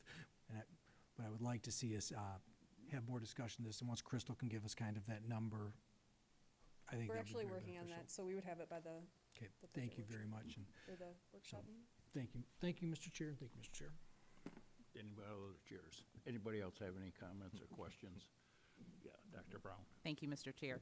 I think I mentioned to Crystal earlier that after looking at the budget and realizing that ARPA funds are starting to sunset, and we appreciate the federal assistance that came into this county to help float us during the tough time of COVID.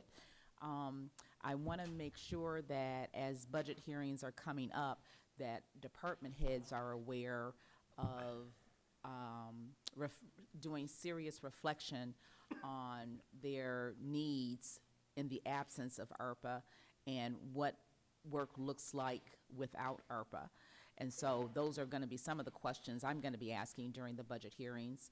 And I agree with the idea of having a workshop to talk about our big fiscal picture, because fiscal sustainability is part of it's our priority that we voted on, one of the many priorities, but that sustainability can only come from planning. And as I shared with Lucas earlier, one of my philosophy is proper preparation prevents poor performance. And so we have to get together to think about contingency planning, even though we don't know what's going to happen. We have to plan on the worst case scenarios and hope for the best case scenarios. So that's what I'm hoping we can accomplish during this June 3rd workshop. Thank you, Mr. Chair. Yes, is there anybody else wishes to make a comment or ask Crystal a question? Seeing none, thank you for the, as always, excellent presentation, Crystal. We don't have any old business. Moving on to new business, resolution 26-0447. I'm looking for a motion for approval to create, post, and fill one new lead community health liaison position. We have a motion and a support. Is there any comments or questions about this issue? I was just gonna You're make pulling a motion glasses for. off, you're getting ready for action. I was gonna make a motion to approve the whole consent agenda, but. Support. that was just me. Well, I was gonna let her do the rest of it, Oh, well you know, then for I'll totally- practice, I'll you totally know. back up. We've I sat here withdraw. until 10 o'clock enough times, we can do it for That's fine. these I'm people totally too. good. I'm totally good. I just don't, her leg keeps tapping over here, so I'm worried about her. I'm just joking around, you know, but at any rate, all those in favor? Aye. Aye. Opposed, motion passes. All right, here's your opportunity. You need me to do another one, are you ready? Okay. Give her the microphone. Yeah, you don't use it anyway. She's bossy. Okay, this one here, you read, I just do 20, I'm looking for a motion for 26-055, or 455, and then read it.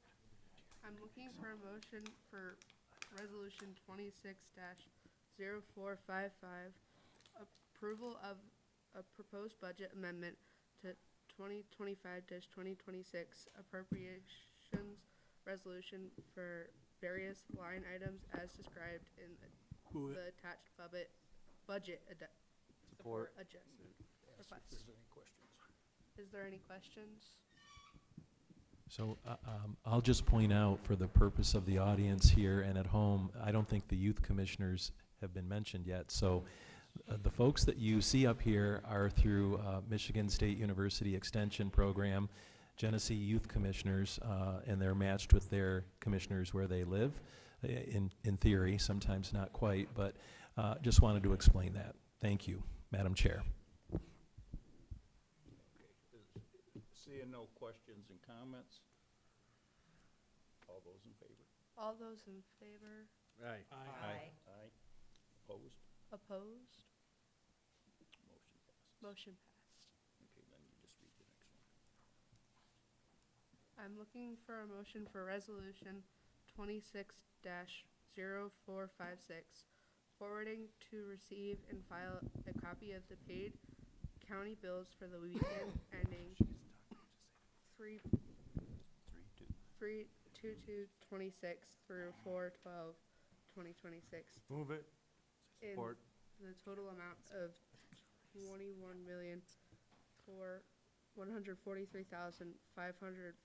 $21,143,542.47. Is there any questions? Seeing none. All those in favor? Aye. All of those opposed? Motion passes. Motion passed. It's me that's slow flipping this, not her. I'm looking for a motion for resolution 26-0481, approval to accept a grant from the Health Resources and Service Administration in the amount of $363,400, $363,640 to provide funding for Genesee County's Health Start Initiative. The budget for this grant is attached. Support. Move it. Is there any questions? Seeing none. All of those in favor? Aye. Aye. All of those opposed? Motion passed. I'm looking for a motion for resolution 26-4095, approval of a request by the Genesee County Genesee County Fiscal Service to create a post and fill one fiscal intern position. Total cost for this Move. request is $4,764, and this is Support. included in the current budget. Any questions? Is that the average pay for the summer intern? Yeah. I didn't expect that. You put him up to it. Who asked that question? Lucas. Oh, I was like, I didn't recognize the voice. I was trying to figure out which commissioner it was. Yes, it is. Right out of our budget, or our staffing book. That is the rate. He's a student, he might be looking for a summer job. That is for 20 hours a week for up to 14 weeks. Thank you. What, if I may, Madam Chair, what are the qualifications you're looking for in an intern for your area? We actually were approached by another student looking for an internship to fulfill some of their college requirements. We recently hired an intern that had previously interned with us, or hired a full-time person who previously interned with us and has been doing great, so we're hoping to get that return on investment again by helping out this student. Thank you. Any other questions? Thank you. Through the chair,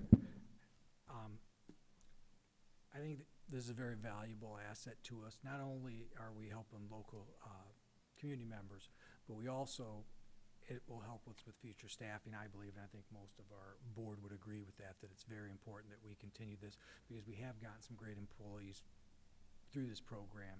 So I'm in full support of it, so thank you. Anybody else? And then all those in favor. All of those in favor? Aye. All those opposed? Motion passed. Last one. I'm looking for a motion for resolution 26-0505, forwarding to receive and file a copy of the second quarter FY 25 I'll move it. 26 investment report. Support. Is there any questions?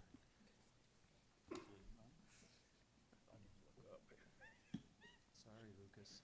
I don't see any, so go ahead. Call the vote.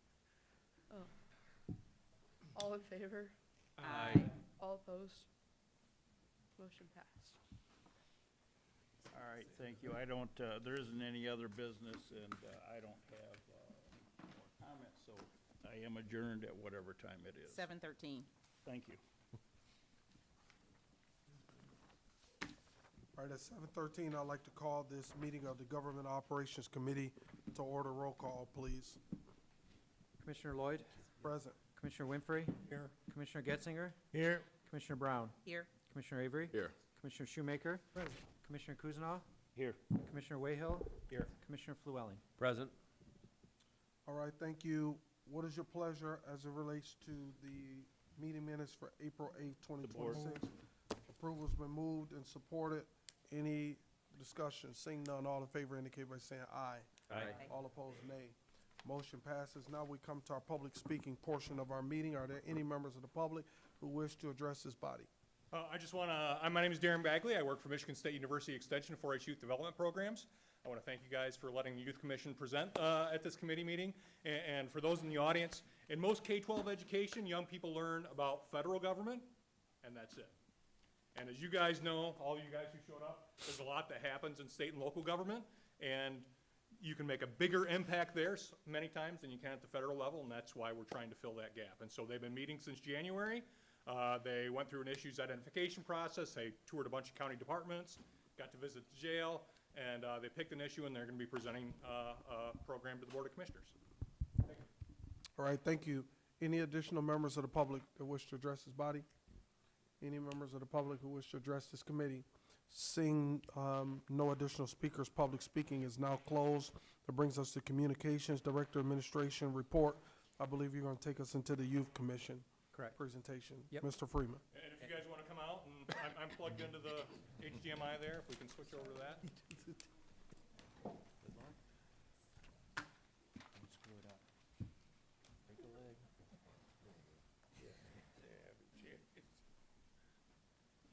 It's got a little room now.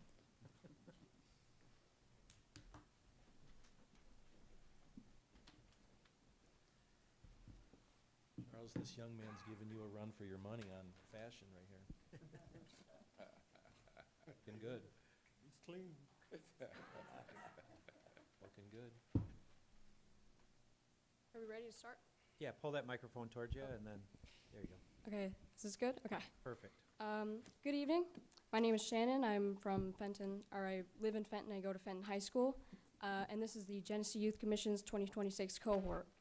The issue we have chosen to focus on is education inequality. Let's get to, here we go. One more, all right. So the impacts of education go far beyond the classroom. It affects what kind of opportunities we are offered, like careers and quality of life. However, because this issue is so widespread and deeply rooted, there are limitations to solving it quickly or through one single solution.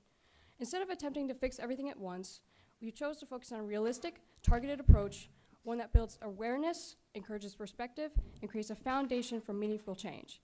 This is where our proposal begins. The selection process of the students who would be involved in this program is at the discretion of said student's principal. Students with 5 or more write-ups in the calendar school year are automatically eligible because we are looking to impact students who have behavioral difficulties within classroom, and students with 1.0 to 2.5 GPAs are automatically eligible as well because we want to see what this exchange could do as far as academic improvement. A student can be requested to be involved in the program by their parents as well.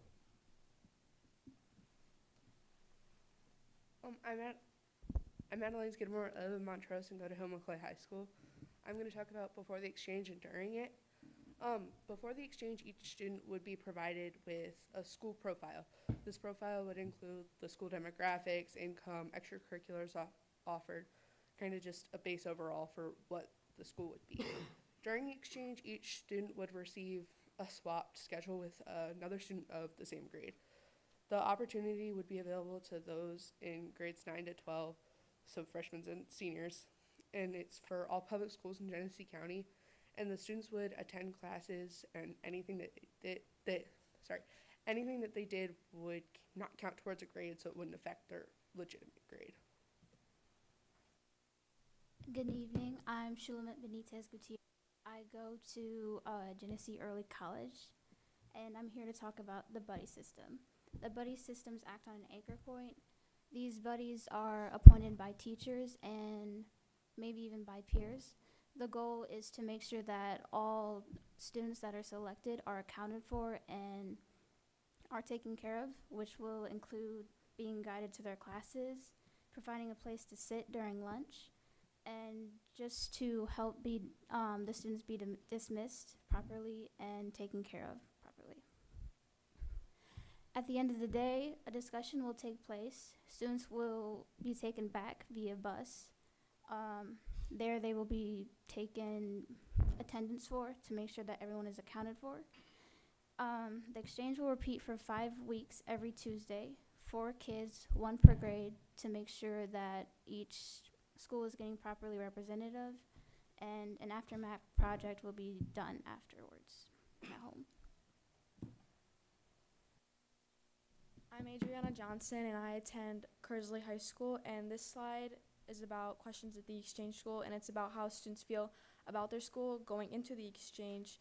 First, thinking about the opportunities, such as receiving similar things as classes and preparation, also considering what might be missing, such as the programs that our schools aren't offering, and also on the future readiness, or how well schools are preparing us for college and careers, and finally thinking about the social aspect, including whether we'll fit in at the other school and if we've ever felt at disadvantage at our home schools compared to other schools. Thank you. Hello, I'm Michael Dalton. I'm from Goodrich and I go to Goodrich High School. I am here to talk on behalf of questions at the home school. This is more of a reflection for the students to kind of evaluate what they've seen at the exchange school that may be different at their home school. First question is, how are the environments and atmospheres different? This is looking more at the vibe of the school, asking students what might be the very first thing you noticed when they walked through the doors of the exchange school that might have felt different from their home school. Or how did the physical state of the building influence their mood or ability to focus throughout the day? This could be things like the lighting, the temperature, the hallway space, or outdoor areas. A following question, what differences do you see in the resources and opportunities each student has? The resources and opportunities of school are extremely crucial to a student's success moving forward, whether that be at a college or a skilled trade. Questions like, did you notice any difference in the availability or quality of tools like laptops, lab equipment, sports equipment, etc.?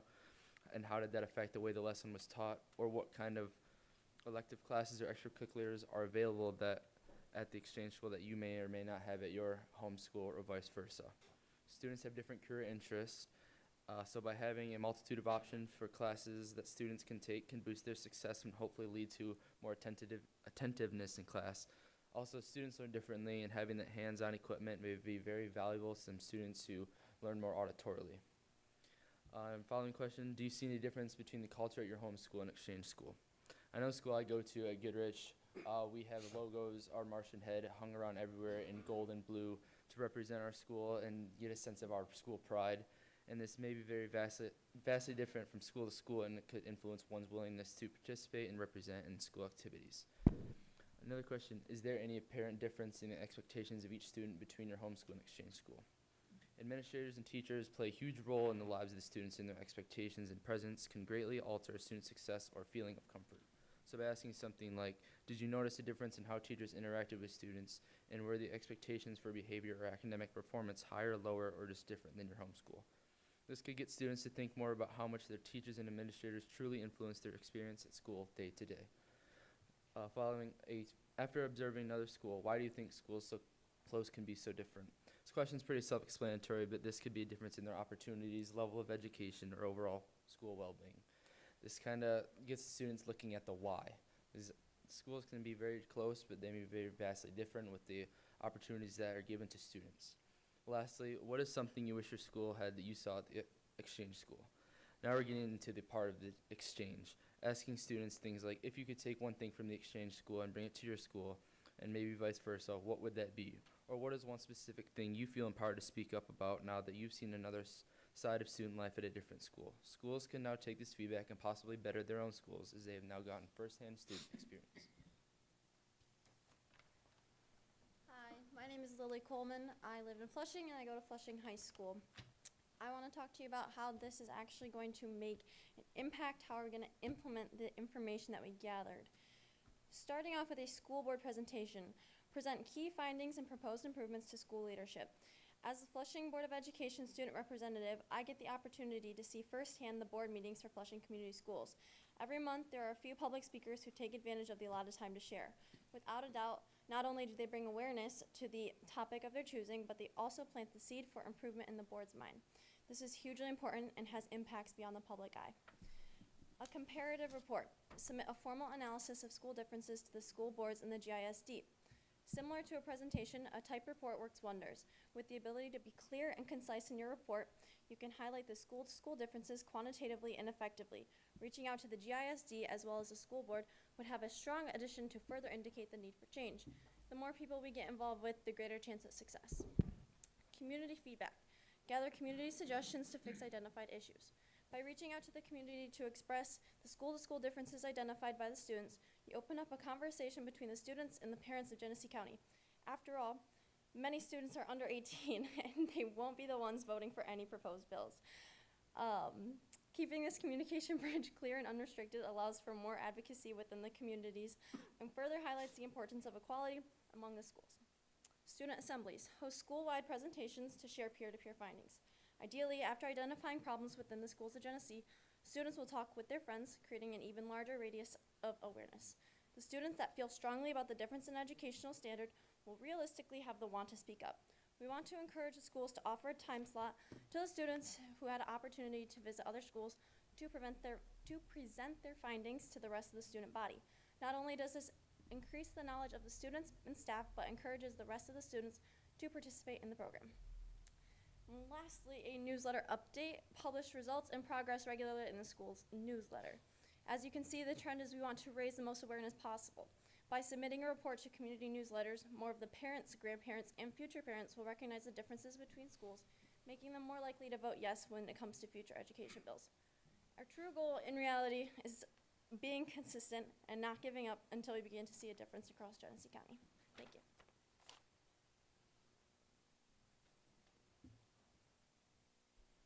My name is Lucas Rogdi. I live in Grand Blanc and I go to Goodrich Schools. And has this been done before? Has there been similar programs like what we are proposing? The METCO program was established in 1960 during the Civil Rights Movement to address racial isolation in schools. It enables students from urban areas, primarily Boston and Springfield, to attend public schools in participating suburban districts. METCO is a voluntary Massachusetts program that allows Boston and Springfield students to attend suburban public schools to expand educational opportunities and promote diversity. METCO aims to expand educational opportunities for students from urban districts, increase diversity in suburban schools, and reduce racial isolation and promote understanding among students from different communities. Students in kindergarten through 12th grade from Boston and Springfield are eligible. Applications are processed through a lottery system or priority status, and students are referred to districts as space becomes available. Currently, 34 districts participate in METCO, with most serving the Boston metropolitan area and 4 serving Springfield. Students are placed in districts that have agreed to participate voluntarily, and each student can be referred to only one district per school year. Research shows that METCO students experience higher standardized test scores, improved attendance and disciplinary records, and greater likelihood of starting and completing college.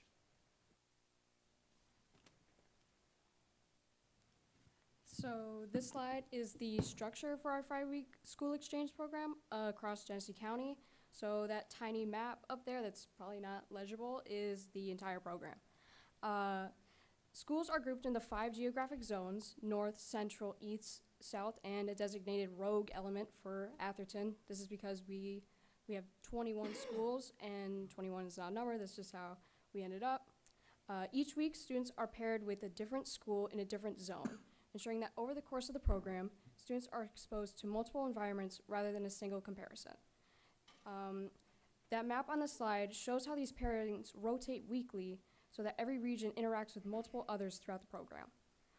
And at the center of the system is the Genesee Career Institute, which serves as a hub for all transportation coordination and student transfers. To make the system possible, we propose a transportation plan using 4 GISD buses and 1 GISD van. In the morning, buses will perform a zone-based pickup route, collecting students from each participating school and bringing them to the hub at the Genesee Career Institute. From there, students will transfer to their assigned exchange zone buses and then are transported to their host schools, ensuring that they arrive before the start of the school day. In the afternoon, the process is just reversed. The students are collected, then returned to the Genesee Career Institute for reorganization, and then transported back to their original schools. The total requested budget for the transportation is approximately $3,500 for the entire 5-week program. This estimate includes driver labor, fuel maintenance, and administrative coordination for the hub system. This is significantly lower than the cost for each school independently transporting students, which would exceed $18,000. Additionally, because the system is using GISD infrastructure, there's potential for partial or full in-kind support, reducing financial burden on the county. And as we wrap up, the Genesee Youth Commission would like to leave you with a quote: "Until we get equality in education, we won't have an equal society." Thank you and good night.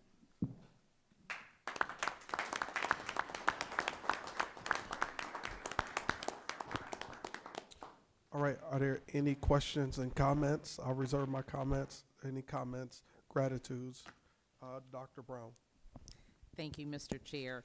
I've been a commissioner, this is my 4th year as a commissioner, and I have to say this is the best presentation I've heard from a youth council.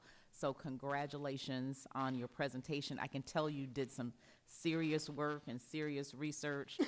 I would feel comfortable with any one of you taking any one of these seats at this table. I'm really impressed with the research that you did with Massachusetts and the METCO program. I had never heard of that before. So thank you for bringing that to this county's attention. Thank you for doing the detailed work of the finances and figuring out how much it would cost.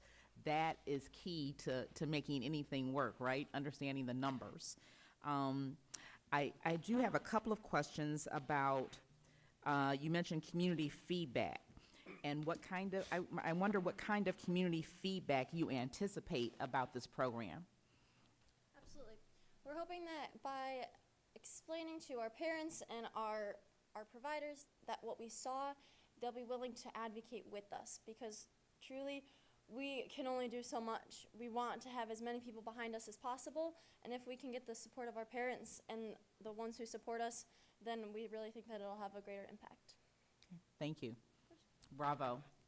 Thank you, Mr. Chair. Thank you. Anyone else? I'll go ahead. Just, as you know, you probably noticed you spoke Dr. Brown love language, data. So you got a great response out of her.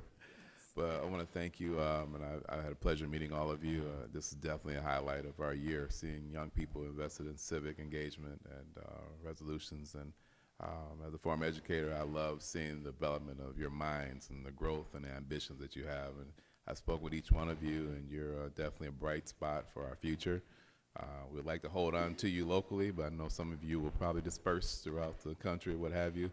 But it's just a testament about what Genesee County has as far as talent base. So I want to thank you all for your commitment and dedication. Thank you. Thank you. Anyone else? Thank you, Mr. Chair.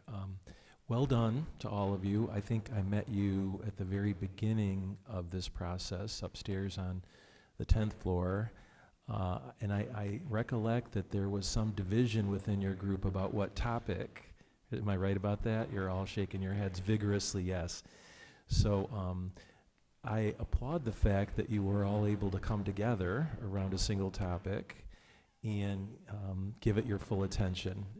Everyone who spoke at that microphone was passionate and sincere and had a reasoned argument for what you presented to us. So grateful for that. And just, big picture, our democracy is something important and something special in this country, in this state, in this community, and it takes informed individuals like you all to make it work. So I'm grateful for all of you, and unlike Dr. Brown, I don't hope to see you on the ballot, at least in the 8th district, anytime soon. I'm afraid Lily could give me a run for my money, so thank you for being involved in this. And let me just say thank you to Darren. We've not been able to say a word about him, but I imagine all of you are quite happy with his leadership and his mentorship for these number of weeks that you've been in the program. Darren, how long have you been doing this program in Genesee County? It's been going on in Genesee County with my predecessor starting back in 2000. Okay. And I've been doing it since 2008, and Cliff Clemens is alumni of the program too. So. Okay. We won't hold that part against you. All right. Thank you again. You have my admiration, respect. Thank you, Mr. Chair. All right. Anyone else? All right. Seeing that, job well done. Now we will take a picture together. We'll take 3 minutes, and we'll take a picture. Should we take it behind the table or out front? Okay. So if you all come back in, and we'll gather around.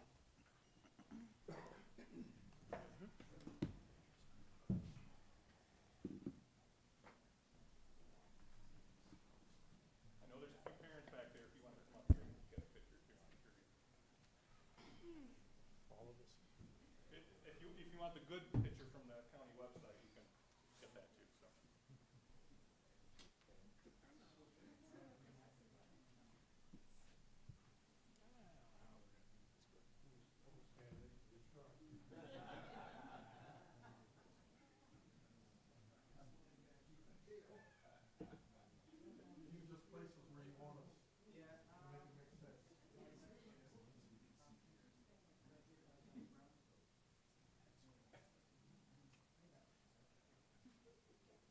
Get everybody in the back? Can you see Dale back there? I can see Dale, yeah.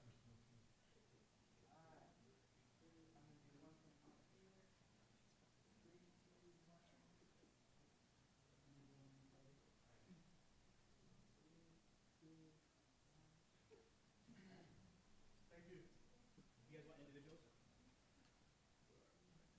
have one already. Okay. Yeah, yeah.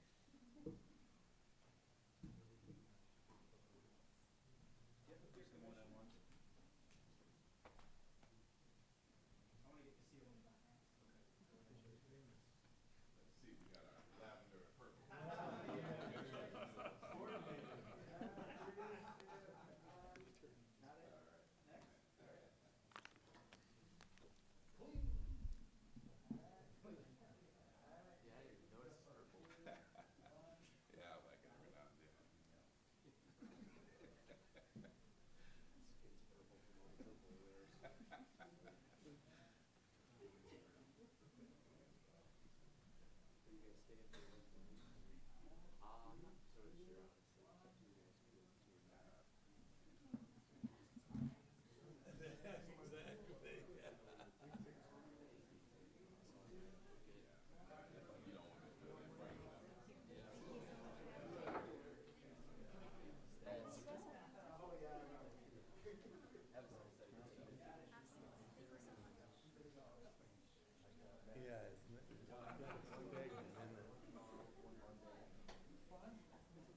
Punk rock. Uh-oh.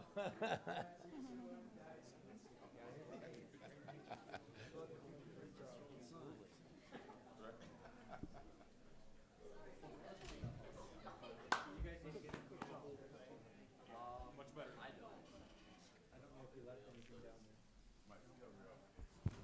All right, everybody. If we can, let's just give the Youth Commission another great hand. They did a phenomenal, phenomenal job. And I know a lot of them have AP exams and things coming up. One had an AP Chem exam today, so some of them are taking off. So and they might all be taking off. So Absolutely. Thank you.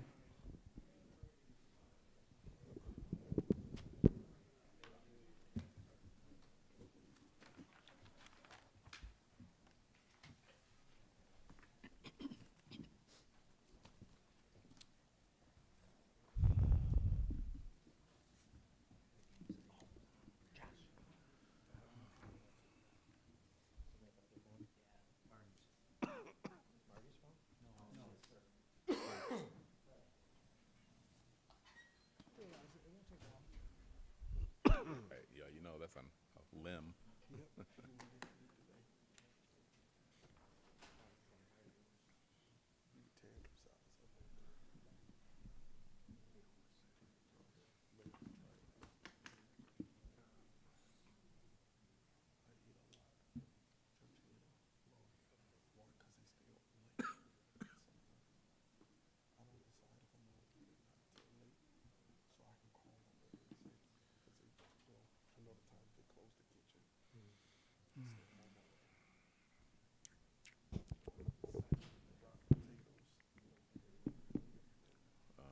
Marty might have went home. His glasses are still there. Ice cream and caramel. Yeah, you're right. Somebody want to call Commissioner Kuzma?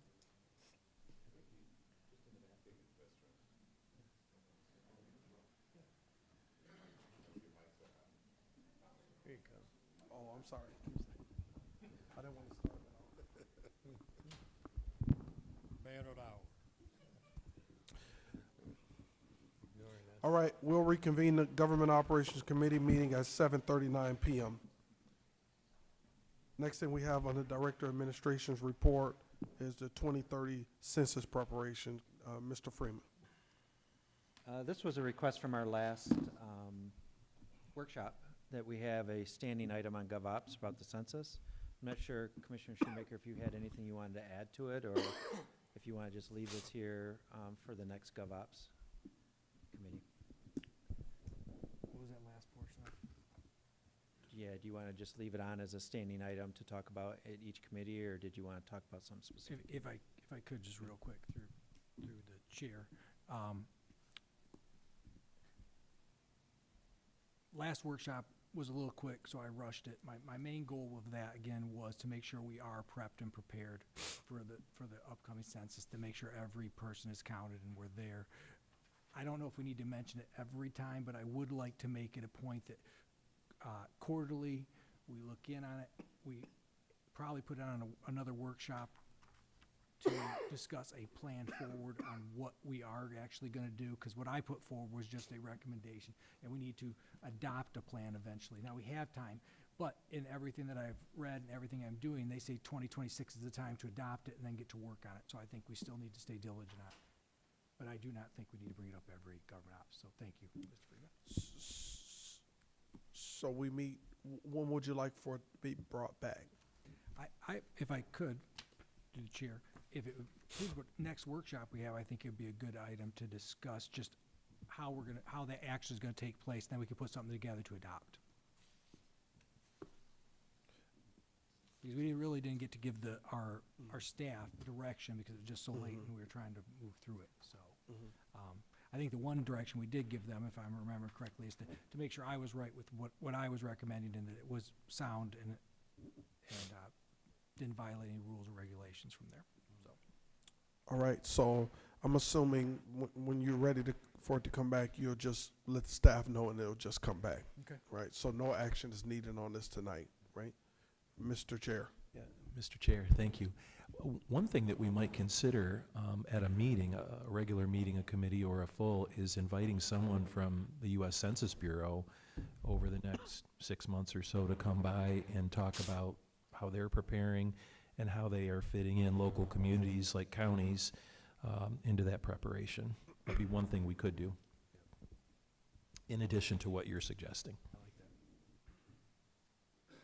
All right, any additional discussion? All right, seeing none, we'll move forward. Any old business? I don't see any, don't hear any. New business.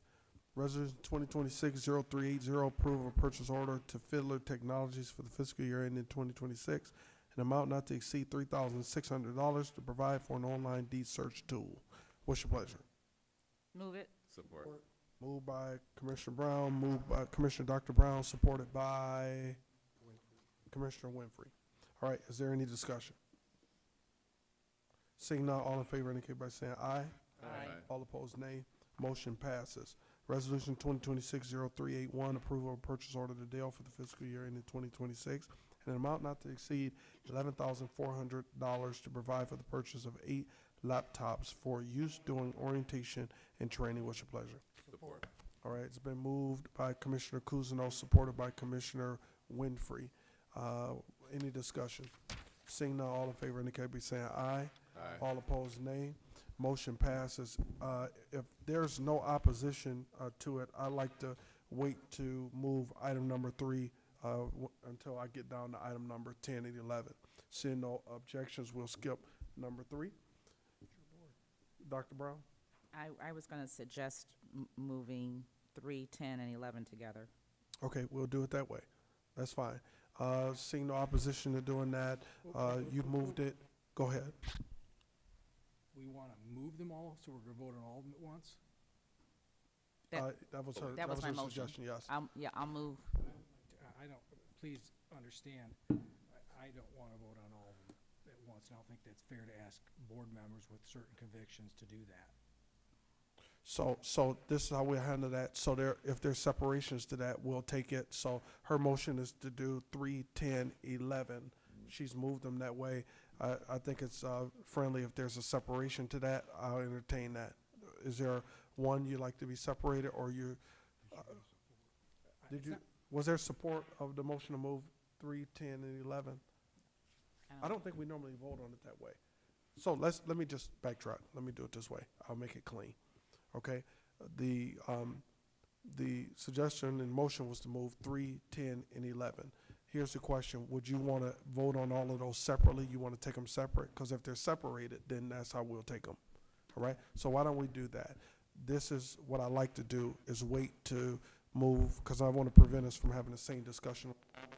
if we can wait to take 3, I'd like to skip to 4 and take 3, 10, and 11 in sequence together, all right? If there's no opposition to do that, you follow me, I think we get to our destination. Item number 4, Resolution 2026-0412, approval of a purchase orders to Motorola for the fiscal year ending 2026, an amount not to exceed $22,450,000 to provide for annual service contracts, moved by Commissioner Shoemaker, supported by Commissioner Winfrey. Commissioner Avery, is there discussion? All right, seeing no discussion, all in favor, aye. Aye. All opposed, nay.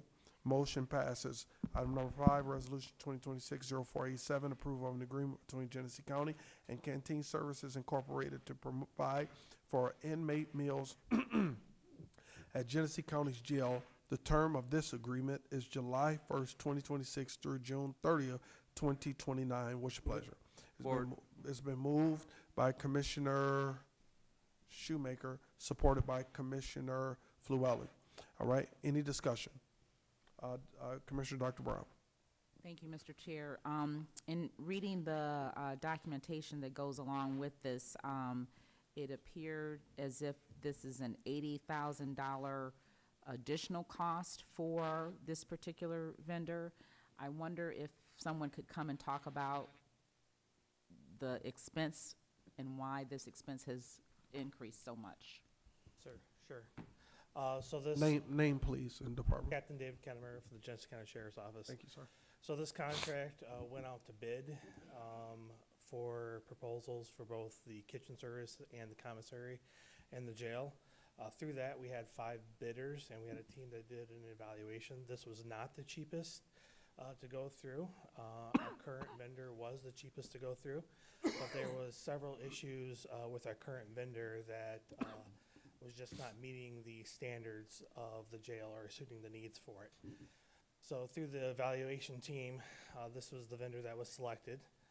We reached out to multiple partners that had this vendor. This vendor is a Michigan-based company who has ties in multiple Michigan counties, including Saginaw as their closest provider.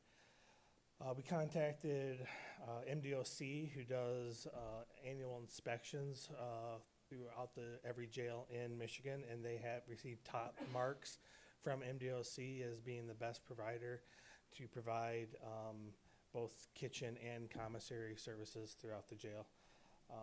The current provider at the lowest cost was not meeting the needs of the county.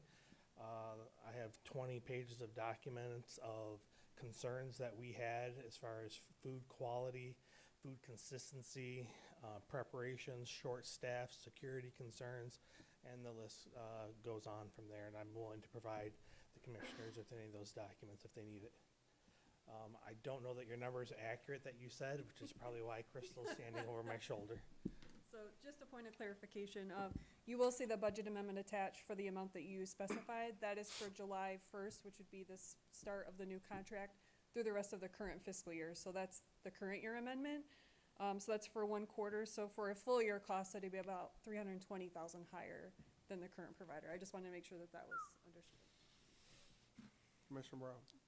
That's a significant amount of money. Can you talk a little bit more about the standard and the differences? I realize this one is a lot more money, but can you talk about, just summarize the standards that we expect? Well, food quality in jail is one of the most important things that we have under our control. If you don't mind me, ma'am, in 2016, Ken Ross is a prison in Michigan that had a riot associated with the quality of food that they had, which cost the taxpayers over $1 million as a result of that. In 2024, Pennsylvania had riots associated with the food providers. It costed well over millions of dollars to handle that. The food quality that we currently have, it has a lot of filler in it, and the filler doesn't taste good, doesn't look good. Although it meets nutritional value, no one's happy to eat it, and then the quality of it is a repetition. So the new provider has provided months of a 4-week schedule of meals. The quality is guaranteed throughout all the counties that we reached out to that they've had. They maintain that quality. We did ask them for a last best offer, which they then lowered the cost of everything, and this will be an example of the quality that they have. The cost reduction was they were going to remove ground turkey and replace it with ground chicken. Our current provider would use soy to booster the calories, which is allowed but not very nutritious or beneficial for the inmates to eat. Have we used Canteen, if I could ask another question, have we used Canteen ever in the past before? No, ma'am. What part of Michigan are they based? I have a representative from Canteen here, if you would like to speak to him. He's one of the VPs. I believe it's from Coldwater is where the main operations are. All their VPs and the owners are from Michigan.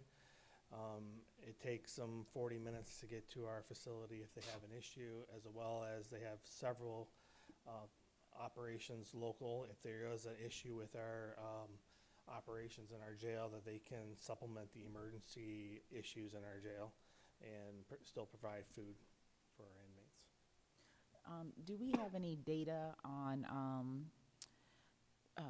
that correlates the inmates' health to the food that they're eating?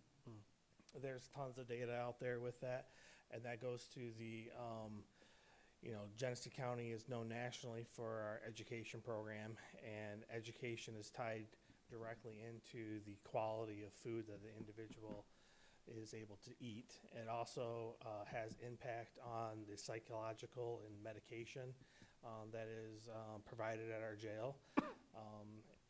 One of the other provider issues that we had was timely meals.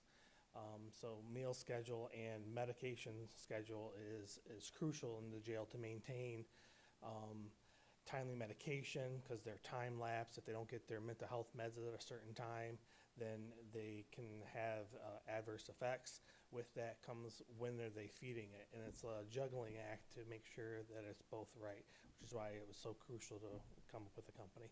So there's lots of data out there that connects mental health, education with the quality of food being received. I know it sounds like a lot of money, but I just want to put it into context that we would be feeding inmates that are incarcerated in our jail for under $6 a day per inmate. If you put it into context like that, it does not seem like a lot to have 3 meals a day for under $6. Thank you, Mr. Chair. Any additional discussion? Commissioner Shoemaker. Thank you, Mr. Chair. This bid, where did it fall within the 5 other, obviously this was not the cheapest.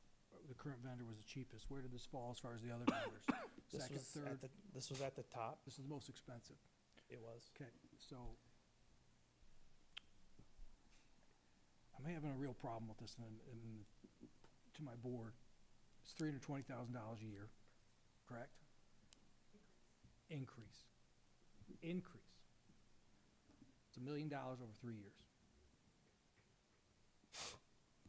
I have senior citizens eating far worse than what they're eating over there, and we all know it. So for me, it's a tough sell to say, I'm worried about their nutrition and so on and so forth. So I have a problem with that, and that I can't believe someone in the middle can't provide the same service from there. So when we had this committee come together, if I may, Mr. Chair, sorry, to decide this, what were the parameters used to say this is it, it's worth the increase? Were the other ones providing substandard food also, supposedly, or was it just off their reputation, we're like, we're tired of them? There was a lot that went through it. Litigation had to be provided, history of litigation had to be provided. One of the providers did not do both canteen and kitchen services. The litigation that was provided was substantial, to where that companies were being accused of providing lower quality meals in order to boost their commissary sales. And you can just see how the liability with that transposes down to our level. If I may continue. And there's no recourse upon the vendor then for changing or providing sub-service such as, you know, they signed a contract, standards weren't met, that we could go after them? So as this process unfolded and these issues came up to the surface, it was at the time that we had to decide whether or not we were going to put it out for RFP or renew the contract. And at that time, it was decided not to renew the contract, to still hold their feet under the fire and make sure that they are still providing the services that increase the services that they've needed. But put it out for RFP to see what the potential bidders are out there are. And their bid came in higher than what it was now as well. So all the costs have gone up. We have costs are gonna have to go up. We've had cost of staffing go up, and we have cost of food go up. I expected an increase. But what my next question is this: the number 2 company, as far as you guys' recommendation, what was their bid at? I believe it was about $100,000 less total. They did not have a Michigan presence outside of Wayne County. They had no warehouses in the area. And they also had a significant increase in litigation as far as their services they provided in both MDOC and other counties. And that was the number 2 preference that came through from the Correct. committee here? So when you say $100,000, let me be clarified, that's annually, right? Yes. I just have a problem. We just saw what Crystal brought before us as far as financially. I'm very concerned that we're not gonna receive some funds from the state that we're expecting for the prosecutor's office, and every dollar has its, value. I'm gonna have it's a tough sell for me to go to my residents who are seniors or anything else like that, or the prosecutor's office and say, I'm gonna get rid of a couple staff because guess what, I want guys to eat a little better. Now, I understand your position that guess what, they're not on time, they're not prompt, but we had 5 other bids, and, I'm not saying going with the cheapest, but, this is a lot. So I appreciate your honest answers, I really do. I appreciate the work you guys have put into it. It's a lot for us. And I really appreciate, what I was gonna mention is I saw July 1st, 2026, and it wasn't late on anything, so I really thought that was awesome. But for now, I just can't do it because I know where we're headed. Thank you, Mr. Chair. Additional discussion, Commissioner Wayhill. I have a question. Do you know offhand, and if you don't, it's fine, and you can get it to us, but I was taken by the $6 for 3 meals a day for this bidder that is on our agenda, and the resolution has been moved. Do you know the range of the other bidders in terms of their daily cost for one inmate? Not off the top of my head. I don't know that.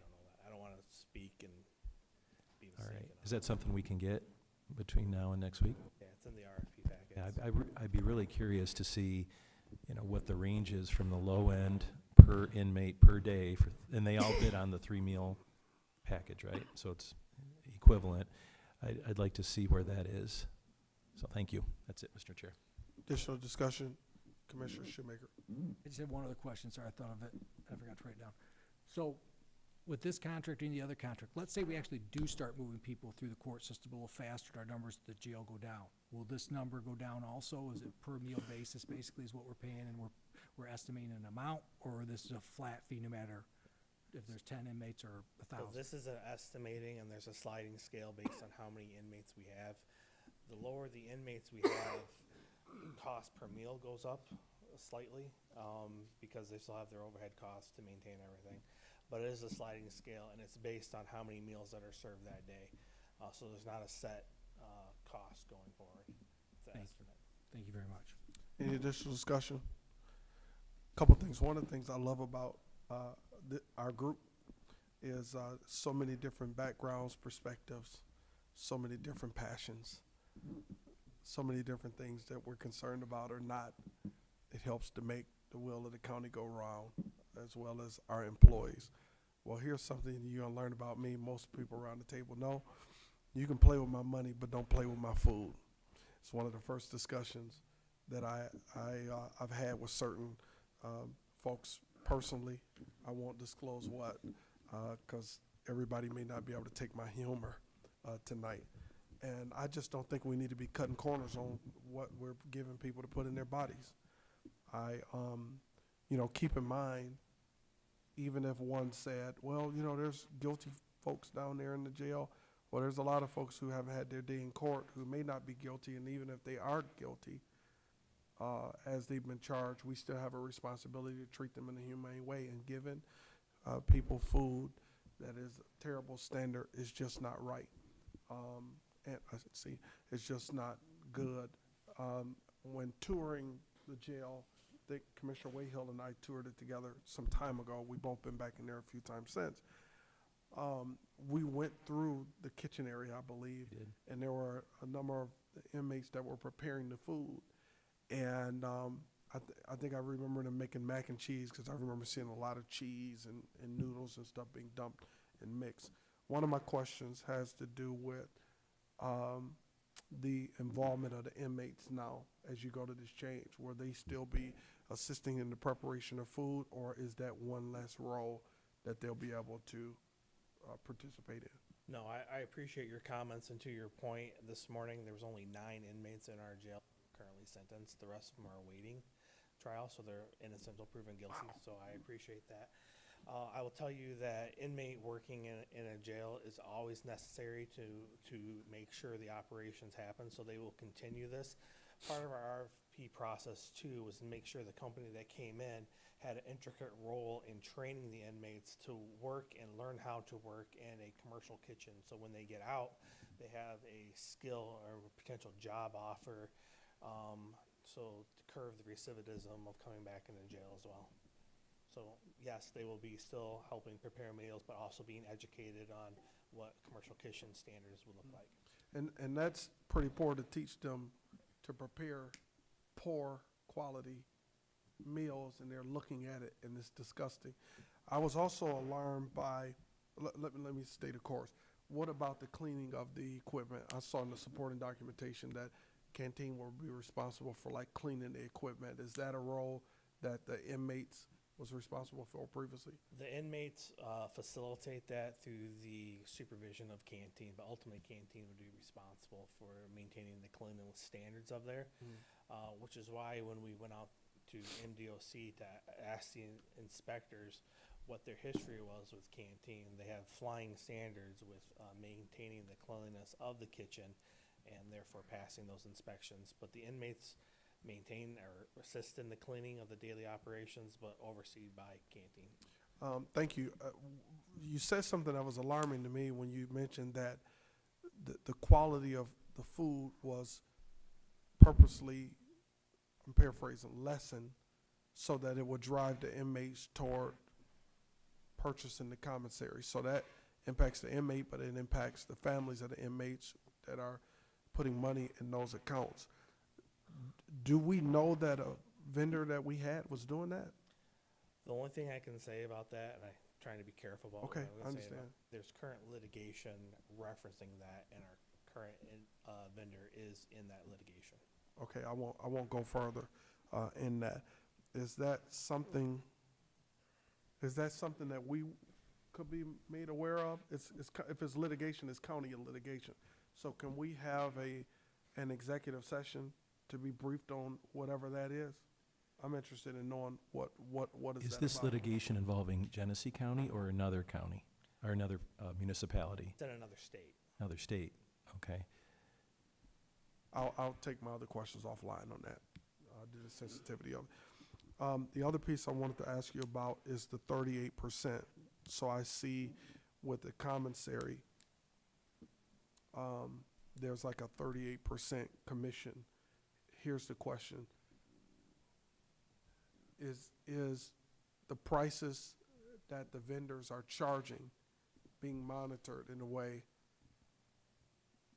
that they're not price gouging the inmates beyond whatever point to try to make up the 38% that goes where it goes? So that's a great question.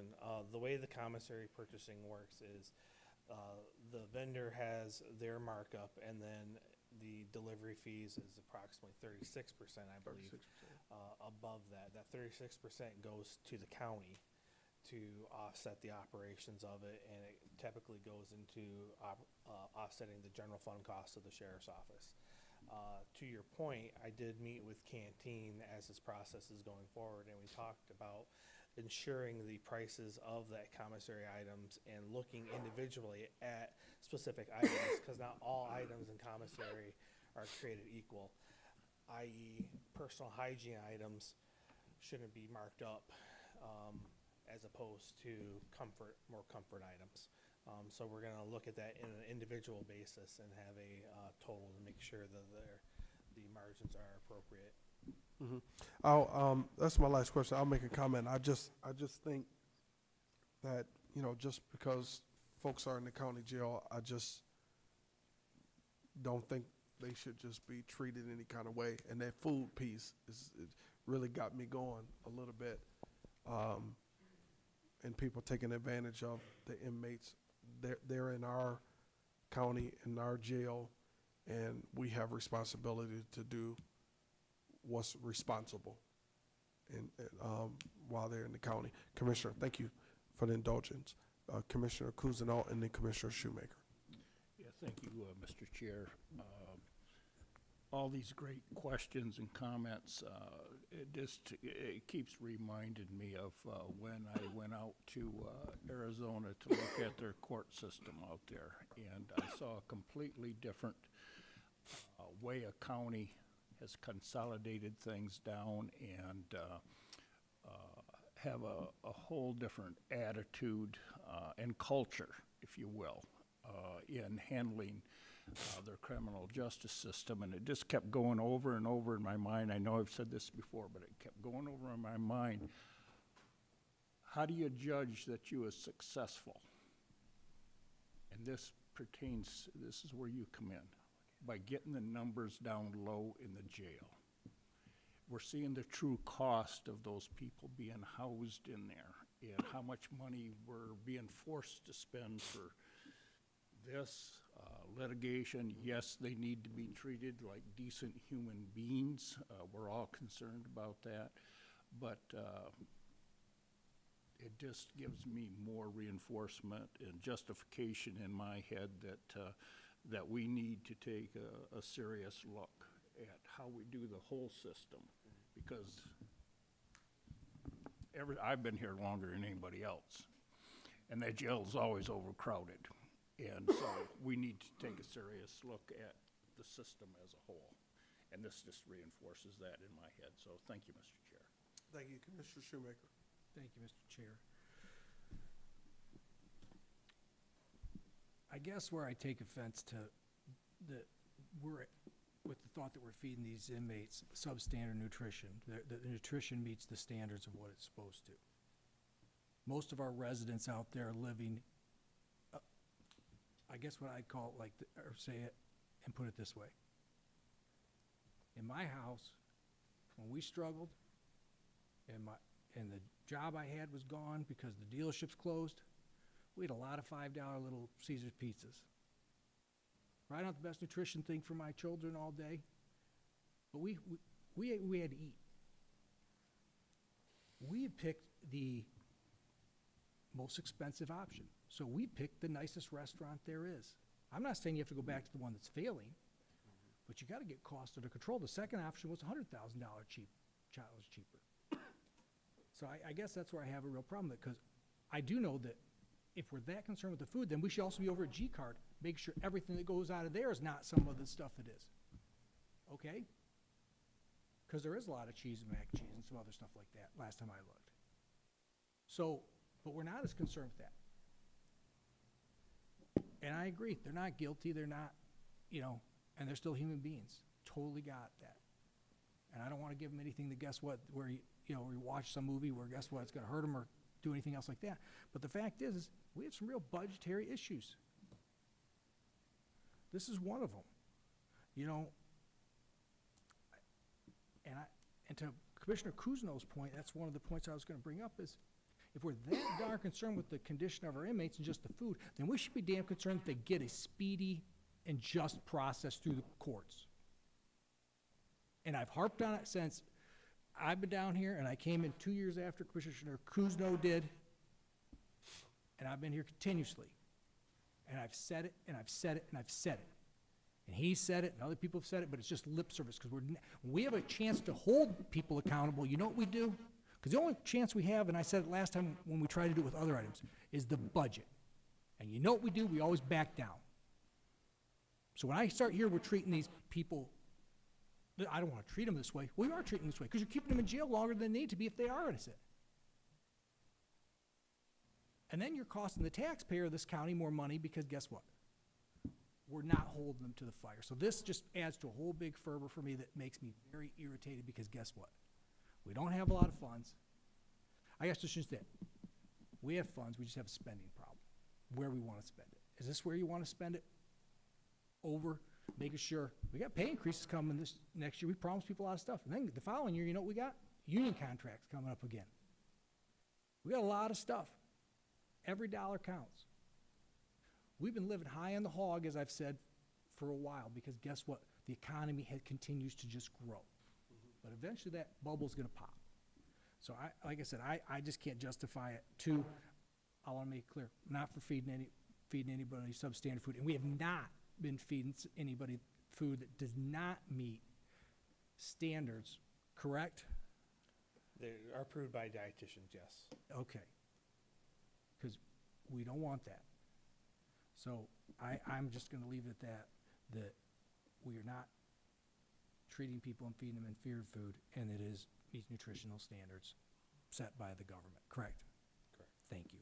Thank you, Commissioner. Any additional discussion? Commissioner Dr. Brown. I would like to hear from the executive from the canteen services, since he's here tonight, and I'd like to ask him some questions about where the food is sourced, about the level of processing with the food. Can you speak a little bit about the standards that you abide by and what justifies the price? Name and company, please. Michael Stump, Canteen Services Incorporated. So to answer your first question, Commissioner, we source our food from various vendors. Some are local to the Midwest, such as Gordon Food Service. We use another vendor out of New England called New England Foods. And then we also source several of our baking good products locally from Jiffy right here in the state of Michigan. And based on, and to answer maybe a question I think a lot of you are asking, how do we come to this price point? We followed the bid specs that were provided to us. And we felt that in what we provide for our jails that we work with, Saginaw, Ingham County, Livingston County, Lapeer, across the state, going to the west side of the state, Muskegon, Ottawa, Allegan, going right Berrien County, all the way down the line. We felt that our company model is that we want the detainees to have a good, wholesome meal. So we don't use fillers. We use real products in our food. This is why we get raving reviews from our clients, why we have good references that promote us in the correctional community. I'm sorry, I know you had another question. Well, I think you answered a little bit about the processing piece. Sure.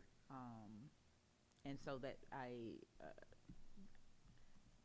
And to add with that, we also help train the detainees, and we also certify them in a national recognized certification called ServSafe.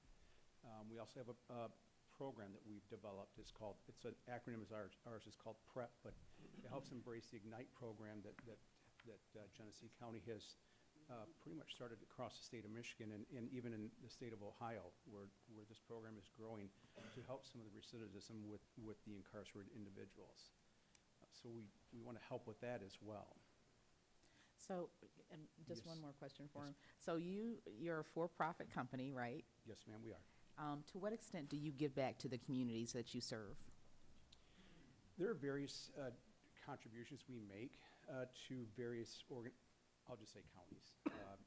They're all going to be counties. That's all we work with. We do not work with the Michigan Department of Corrections.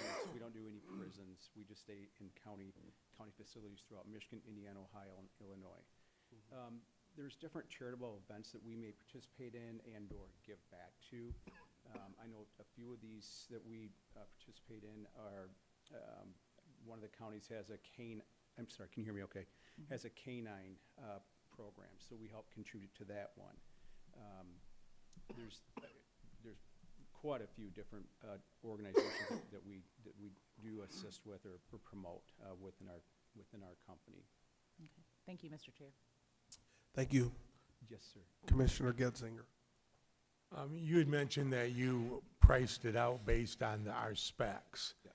Now, given your vast experiences, it looks like, do you have ideas or on how we could do things more economically, or are you, I mean, you must have figured out how to feed them the best you can. Sure. When you're doing enough of them.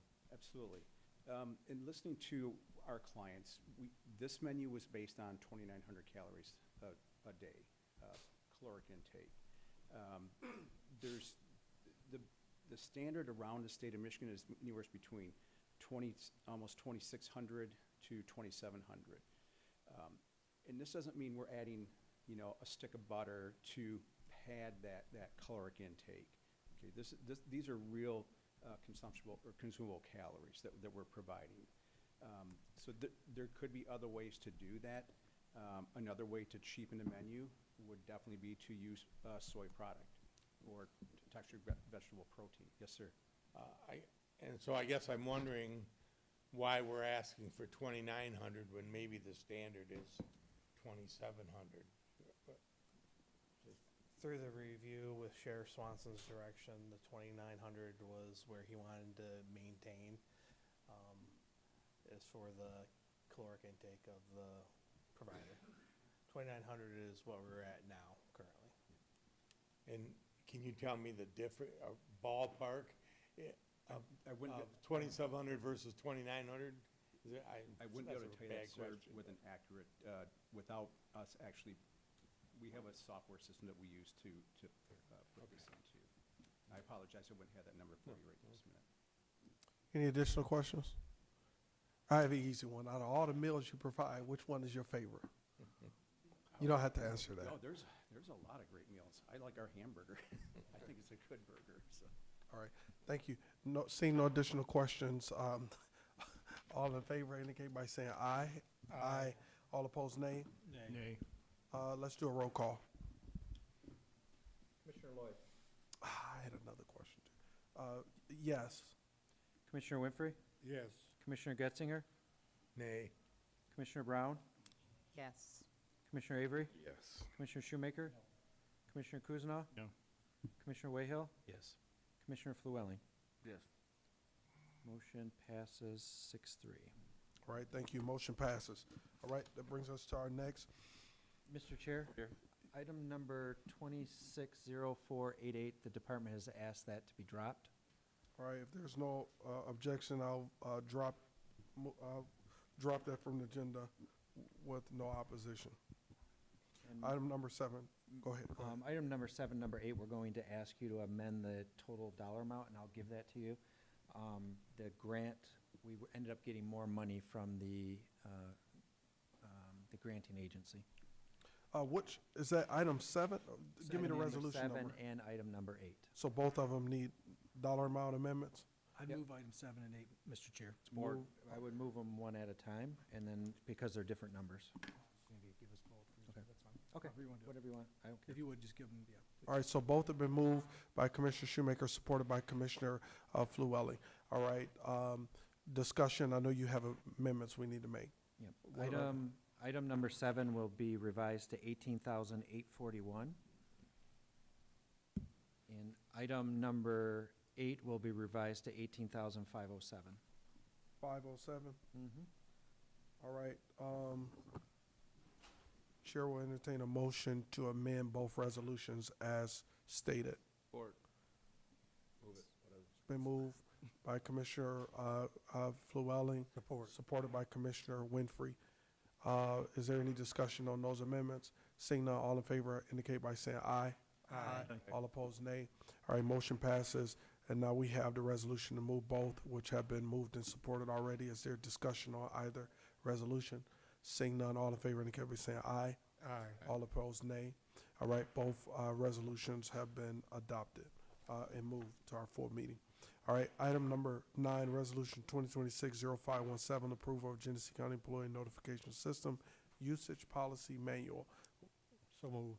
Support. Moved by Commissioner Winfrey, supported by Commissioner Avery. Any discussion?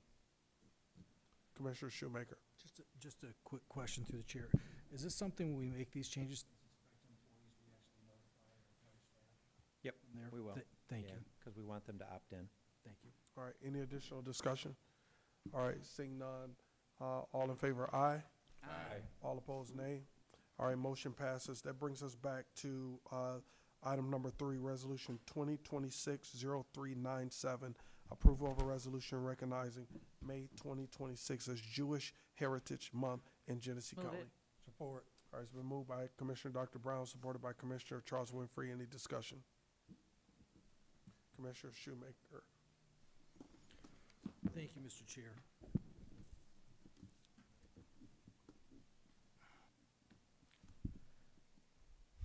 You know, we go through a lot of these at times, and we go through very little at other times. Excuse me. I support most of them because I understand that it's of value to someone on this board.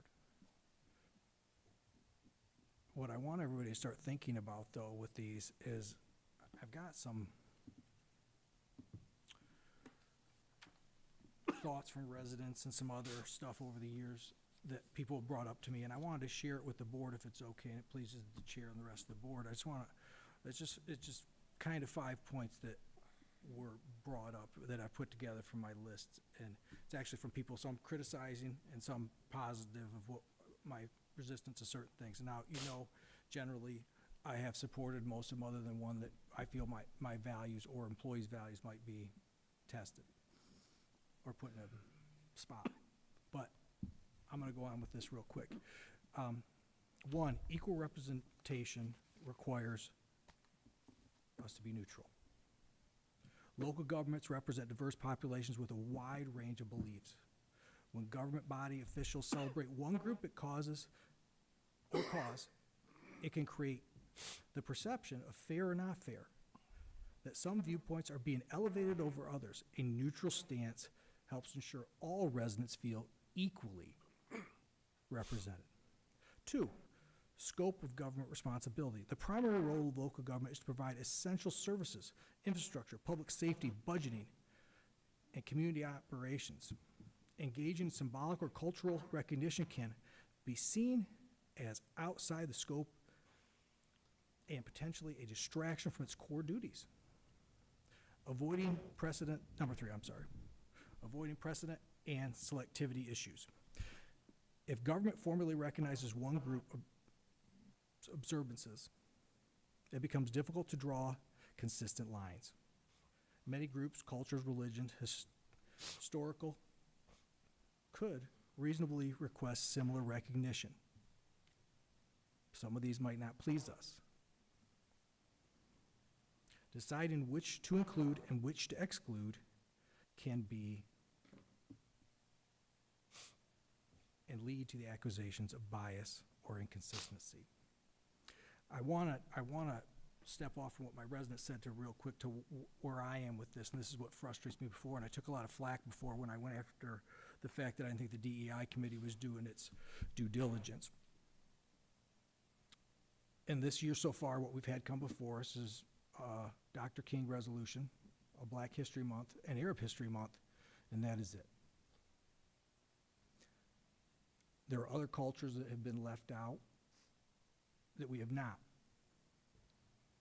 For those that may feel left out, it looks like, and I've said it before, we've represented those that match people on our board or their views and values with these.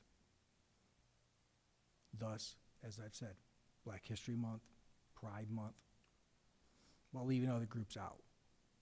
As an example, one of the largest populations in the country is Asian. And we May is Asian American and Pacific Islander Heritage Month. Why has that not been brought up? Because it doesn't meet what you and the board on DEI feels is what they want, because it doesn't fit our demographic. And if you truly believe in this, you truly believe this, these are the things that wouldn't be missed.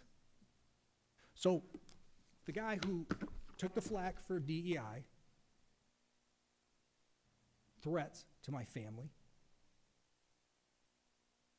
is bringing a resolution forth, and I'll have Mr. Freeman hand him out, in support of making May Asian American and Pacific Islander Heritage Month. I'm going to ask for these to be passed later on. In addition to that, as we go through different cultures and views and values, we also support different types of things like autism awareness or whatever else like that. We do that once in a while when we need to. There was a resident that came up and said, why do we keep having to bring up Pride Month? Can't you guys just leave it alone? It's not me, leave it alone. I don't keep bringing it back. It is passed. It is celebrated just like all these other resolutions we've passed in the past. It will continue to be celebrated until the board took action to say we're not going to do it anymore. But we continue to do it. Additionally, May is also Mental Health Awareness Month.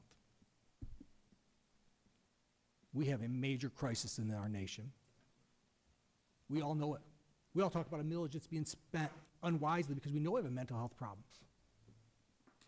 But this gets left aside because it doesn't fit a certain agenda.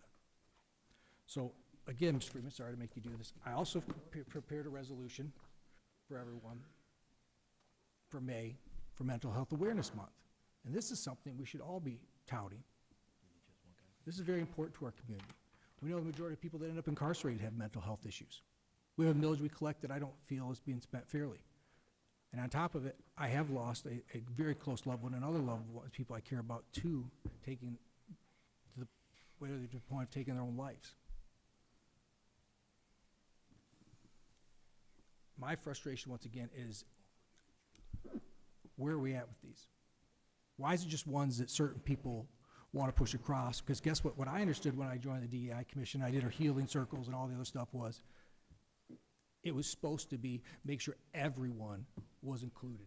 Once again, the guy who takes the most flack is the guy bringing up the people left out. It's very frustrating. Thank you for that portion. That's mine. Back to our residents and things I've received. Number 4, respect for community diversity.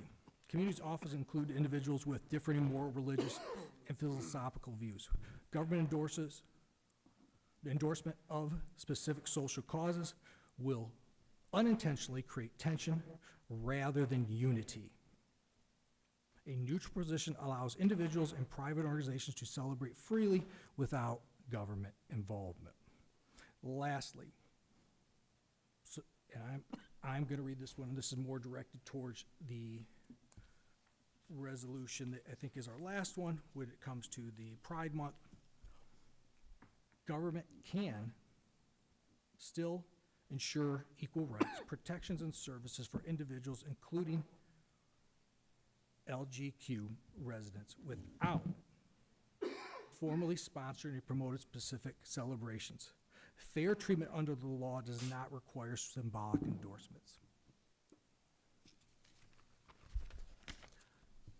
I would just like to say with that and the upcoming resolutions that if we're going to do this, and I've said it before, then do it. But you don't really want to do it. You want to do who you want. And then I get flack because I don't want to support a certain one, or Mr. Flewelling. You guys got the email this week accusing Brian and I of things. Totally untrue. Now, I do know both those women. And guess what? I'll stand by any woman that tells me, guess what, that the child's life is worth it from conception on. But the accusations made in that are untrue. And this came out, amazingly, before the agenda even got released, that we're taking flack over this item again.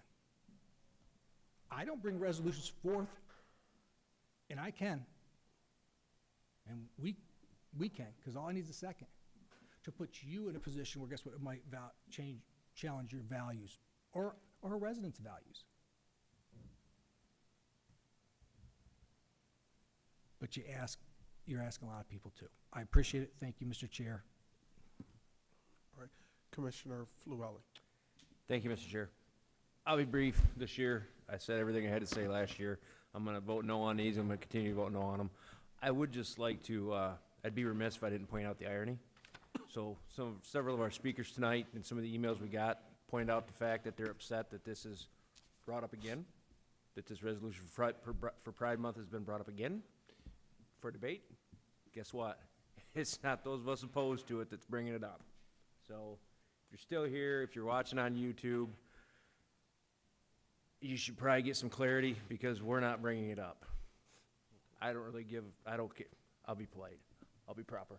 I don't care how you live your life, right? I stated my reasons last year for voting no on this. We're not bringing this up. I will say to what Mr. Shoemaker just spoke to about the emails, we have received several of those. If your name's Keith Johnson or anybody else that has a problem with me voting no, save your emails, save your phone calls, come down on Wednesday night, let's have a talk, okay? I'm a man. Let's do it that way. Enough of this nonsense with emails and phone calls and fake names. I'm voting no. I'm going to keep voting no.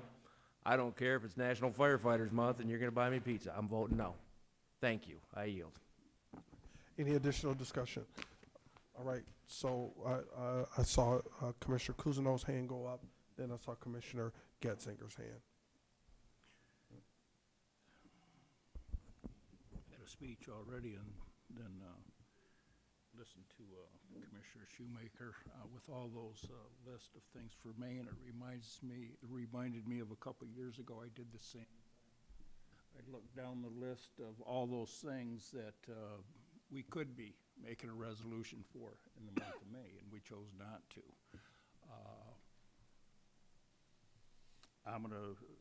I look at this, I'm gonna handle it a little bit different, but I think, you know, I'm saying something fairly similar, is the fact that I remember young reading the U.S. Constitution, and it said, we're all equal. I have never forgotten that. All men are equal. Now I know that's been interpreted now as all people.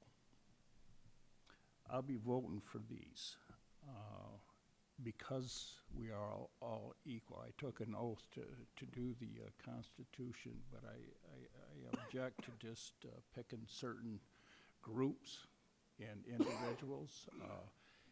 You know, maybe it happened while I was sitting here and my phone's turned off, but I'm expecting my fourth grandchild, and it's going to be a biracial baby. And I am so proud of that. But it's Hispanic, and I haven't heard any resolutions promoting Hispanic, you know, month from this body or from the DEI committee. I know I've said this before. I want to keep this brief because we're running late, but you know, I'm not Jewish. I'm not African American. And I'm not gay. And I don't care what anybody is. I never have. And I never will. Because I believe in one thing. All people are created equal. Now I hope and pray that this day comes that we don't have to do this and go through this.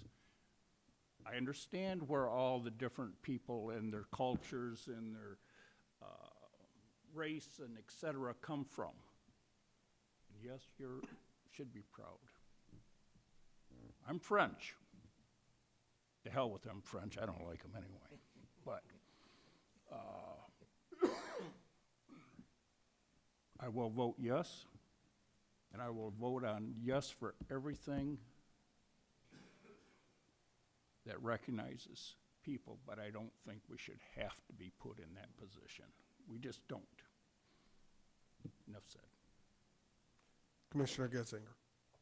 I'd like to say that I will be voting no also on all of them for all the reasons these guys said. And in addition, to me, it seems crazy. It's such a redundant thing All of these are already recognized. To me, this is like, let's have a resolution that we're gonna call tomorrow Thursday, okay? Or let's have a resolution that the next day's Friday. What difference does it make? It's just a waste of our time. Thank you. All right, Commissioner Wayhill. Oh, did I look like I wanted to speak? No, I thought I you really lifted just your have hand. a procedural question, I think, for you, Mr. Chair. What is the motion on the floor? The motion on the floor is, as it relates to item number 3, to move it. So this is specific to Jewish Yes. Heritage Month, all Yes. right. And I'll just say that I'm willing, if Commissioner Shoemaker, this is unrelated to Jewish Heritage Month, but if he's willing to make a motion to add these two to the agenda, I'd be happy to support that. If we could, if it pleases the chair and the other chair, I would like if we could just, them done individually and read individually like we have read all of them before. I think if we are gonna be consistent with this, back to my point that the way we handle these groups, from this point, we've always read them in subcommittee. So if we're gonna do that, we need to read them, and I mean the Jewish Heritage one and every other one, and then vote on them as we have individually, so to be consistent. I don't mind moving them together, but if, you know, from there, but I think we allow, because some people might not like what I've. Commissioner, what if we were to dispense with the three that are on the agenda and then take these up after? However the board wants to do it, like I said, it could be now or later. And that was intention to go through these 3 and then add these on one as add-on number 1 and add-on number 2 respectfully once we get to the end of the agenda. If there's no opposition to do that, we'll proceed that way. Just a piece of discussion for me.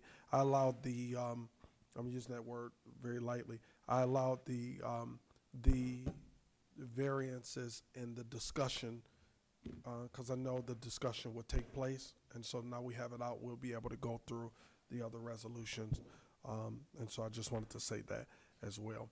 All right, so if there's no additional discussion on item number 3, that's the resolution. Is your expectation that I read these? Or someone. Okay, give me 1 second. All right. All right, here it goes. All right, to the Honorable Chairperson and members of the Genesee County Board of Commissioners, Genesee County, Michigan. Ladies and gentlemen, whereas the Jewish presence in Flint dates back to 1859, beginning with the arrival of Henry Brown, a German immigrant who's established a dry goods business and whose family contributed to local education through Michigan School for the Deaf, Dumb, and Blind, and whereas the Flint Jewish Federation serves all residents of Flint, Genesee County, regardless of age, race, nationality, ethnicity, sex, gender identity, or religion, while providing critical social services including congregate and mobile meals and low-cost transportation, and as long as collaborated with local organizations such as the Flint Institute of Music, Flint Institutes of Arts, my community college, the MTA Sloan Museum, Flint Repertory Theater, and the Flint Planetarium to bring educational and cultural programming to the entire community. And whereas, for 34 years, the Donald Regal Community Service Award has honored local residents dedicated to service in Flint and Genesee County, inspiring civic commitment across the region. And whereas, the Flint Jewish Federation has partnered with African American and Asian Indian communities to advance shared learning, cultural understanding, and unity through initiatives such as the annual Martin Luther King Jr. Memorial Tribute, joint educational tours, museum trips, and participation in the annual Peace Day at Wilson Park, and the Karen Schneider Jewish Film Festival of Flint, now in its 22nd year, educates, entertains, and fosters dialogue through films that illuminate Jewish history, culture, and share values across Genesee County. And whereas the annual Holocaust commemoration serves as a vital reminder of the atrocities of the Holocaust and reinforces our community's shared commitment to preventing crime against humanity, especially amid recent acts of anti-Semitic violence in Michigan.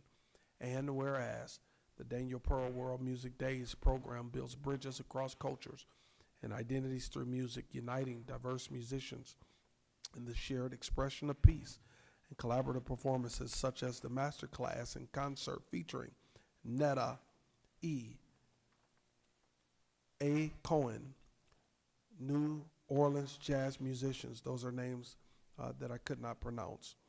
And members of the National Arab Orchestra demonstrate the power of Jewish and Arab partnership and cultural exchange in Flint, the only collaboration in Michigan and possibly the Midwest. And whereas local Jewish community members have made extraordinary contributions to Genesee County, including Robert Seeger, Esquire, who successfully argued the Virginia poll tax case before the U.S. Supreme Court in 1966, ending poll taxes in state elections nationwide. Genesee County Prosecutor David Layden, honored for his ongoing service to justice and rule of law. Gary Huran, whose leadership with the Uptown 7 advanced the revitalization of downtown Flint, and Dr. Harold Steinman, who provides extensive aid to those in need and operates a free eye clinic. Now, therefore, be it resolved that this Board of County Commissioners of Genesee County, Michigan, proudly recognizes Jewish Heritage Month and honors the history, culture, achievements, and ongoing contributions of Jewish residents throughout Genesee County. Be it further resolved that the Genesee County Clerk is directed to provide one copy of this resolution to each city, village, township within the Genesee County and to each county clerk in the state of Michigan. That ends the reading of this resolution. Is there any further discussion? All right, seeing none, all in favor indicate by saying aye. Aye. All opposed, nay. Nay. All right, motion passes. I can do a roll call count. I heard maybe 2 nays. I only heard the one, so. I didn't speak up, but my answer is yes. Okay, all right. So I believe it passed. All right. Roll call vote. Commissioner Winfrey? Yes. Commissioner Getzinger? No. Commissioner Brown? Yes. Commissioner Avery? Yes. Commissioner Shoemaker? Commissioner Kuznow? Yes. Commissioner Wayhill? Yes. Commissioner Flewelling? No. Commissioner Lloyd? Yes.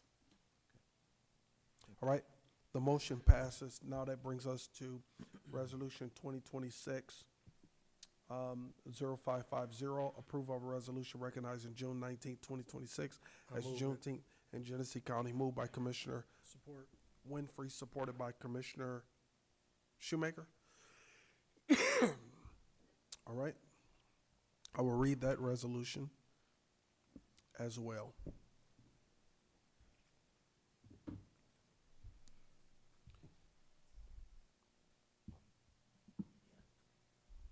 If I knew I was going to do all this reading, I would have took a dose of Robitussin. To the Honorable Chairperson and members of the Genesee County Board of Commissioners, Genesee County, Michigan, ladies and gentlemen, whereas the celebration of Juneteenth recognizes the abolishment of slavery and the anniversary of Union Army General Gordon Granger landing in Galveston, Texas, in June 1865, 2.5 years after President Abraham Lincoln issued the Emancipation Proclamation, where he read aloud General Order Number 3, stating that all enslaved people were free. And whereas June 19th is a day to reflect and rejoice, marking freedom for people who toiled, suffered, and resisted under the yoke of enslavement, that it is also an occasion to embrace the joy, the ingenuity, spirit, and vibrancy of black culture, and that it offers a poignant reminder that none of us is free unless all of us are free, and that the work of advanced freedom and rights for African Americans has helped solidify rights that every person in the country depends on. And whereas Juneteenth was officially adopted as a federal holiday in 2021, while Juneteenth has been celebrated in Genesee County for 54 years, spurred on by Dr. E. Hill Deloney, who was known as the founder and mother of the Flint Juneteenth celebration, who established planning committees with the local Flint and Genesee County residents to host annual Juneteenth events, parades, and the annual Freedom Fund dinner. And whereas local Juneteenth festivities this year start on May 31st and continue through June 28th with a variety of activities throughout Genesee County community, including a community parade taking place on June 19th at noon, starting at Max Brandon Park and continuing to downtown Flint. Now, therefore, be it resolved that this Board of County Commissioners of Genesee County, Michigan hereby recognizes Juneteenth 2026 in Genesee County and encourages all county departments to engage in celebratory activities and appropriate recognitions, such as participating in community events, sharing stories, and learning about contributions Black Americans have made to our county and nation. And be it further resolved that the Genesee County Clerk Register is directed to provide one copy of this resolution to each city, village, township within Genesee County and to each county clerk in the state of Michigan. That ends the reading of the Juneteenth resolution. Is there any discussion? Seeing none, all in favor indicate by saying aye. Aye. All opposed, nay. Nay. Motion passes. Now that brings us to Resolution 2026-0551, approval of a resolution recognizing June 2026 Pride Month in Genesee County. I'll move it. Support. Been moved by Commissioner Winfrey, supported by Commissioner James Avery. I'll read that resolution now.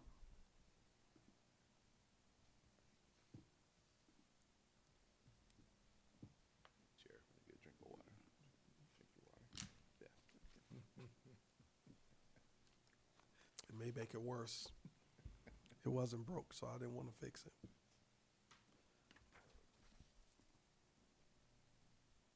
To the Honorable Chairperson and members of Genesee County Board of Commissioners, Genesee County, Michigan, ladies and gentlemen, whereas this Board of County Commissioners of Genesee County, Michigan is dedicated to promoting the health, safety, welfare, and inclusion of all residents of Genesee County, and whereas Genesee County is enriched by the diversity of its residents and inclusive communities contribute to social cohesion, civic participation, and economic vitality. And whereas lesbian, gay, bisexual, transgender, queer, and other sexual and gender minority LGBTQ plus individuals are valued members of Genesee County community and have made significant contributions to local government, business, education, nonprofit, arts, and culture. And whereas the month of June is nationally recognized as Pride Month, having been first recognized federally with the Presidential Proclamation in 1999 and commemorating the 1969 Stonewall Uprising and honoring the ongoing struggle for civil rights, equality, and dignity for LGBTQ plus individuals. And whereas Genesee County is home to community-led efforts that celebrate, support, and advocate for LGBTQ plus residents, including the annual Flint Pride Fest, which will be held on June 20th, and the Flint Pride Festival, which will be held on July 18th, both of which serve as visible expressions of celebration, education, and unity and community. And whereas the Genesee County Equality Caucus works to advance fairness, representation, and policy awareness for marginalized communities, including LGBTQ plus residents, through civic engagements and advocacy. And whereas employee resource groups established by local businesses, nonprofit organizations, and public institutions provide inclusive spaces that foster belonging, professional development, and mutual support for LGBTQ plus employees and allies throughout Genesee County. And whereas, despite progress toward equality, many LGBTQ plus individuals continue to experience discrimination and disparities, underscoring the importance of continued education, visibility, and institutional support. And whereas the Genesee County Board of Commissioners affirms that all individuals deserve to live and work in an environment free from discrimination, harassment, and prejudice, regardless of sexual orientation, gender identity, or gender expression. Now therefore be it resolved that this Board of County Commissioners of Genesee County, Michigan does hereby proclaim June 2026 as Pride Month in Genesee County, Michigan. Be it further resolved that this board recognizes and commends this effort of local organizations, initiatives, businesses, nonprofits, and community members who support LGBTQ+ inclusion, including those who organize and participate in the Fenton Pride Month, Flint Pride Festival, the Genesee County Equality Caucus, and employee resource groups across the county. Be it further resolved that residents, institutions, businesses, and community partners are encouraged to observe Pride Month through programs, events, and educational opportunities that promote understanding, respect, and inclusion. Be it further resolved that the Genesee County Clerk Register is directed to provide one copy of this resolution to each city, village, and township within Genesee County and to each county clerk in the state of Michigan. That ends the reading of this resolution.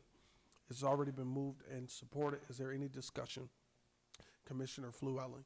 Thank you, Mr. Chair. I would just once again encourage the people that put these resolutions forward to listen to the community. We've heard from several voices tonight that express they don't want to see these retread and brought up every year for debate and drawn out discussions like we've been doing the last couple of years. So I would encourage them to listen to the voices of the community, and perhaps we pass them once and they stand resolved and recognized in perpetuity. Thank you. All right, thank you. Any additional discussion? Commissioner Shoemaker.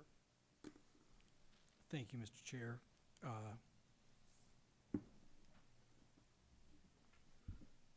As I stated a minute ago, and this is not from things I've heard from residents, I have heard this also, but going off what I've said, I don't bring things on to the agenda that would make you get harassed or other things for just a simple no vote. Last year in the subcommittee, I voted no. I put it simple as could be. Due to my religious beliefs and values, I do not believe, one, pride is not a sin, and I do believe that it is. If you read and pick up your Bible as a Christian, it's a big. So I'm sorry, I can't celebrate that. As far as everything else, I also still do believe those go against my values as far as celebrating someone's sexuality anyway, anywhere. I guess I grew up in a different, you just don't talk about it. So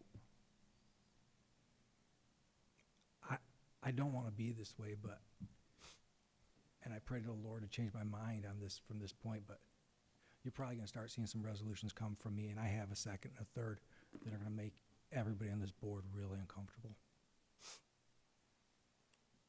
And it's going to get people calling your house. But those are things that are valuable to me, and they fit my values and views. So I can virtue signal.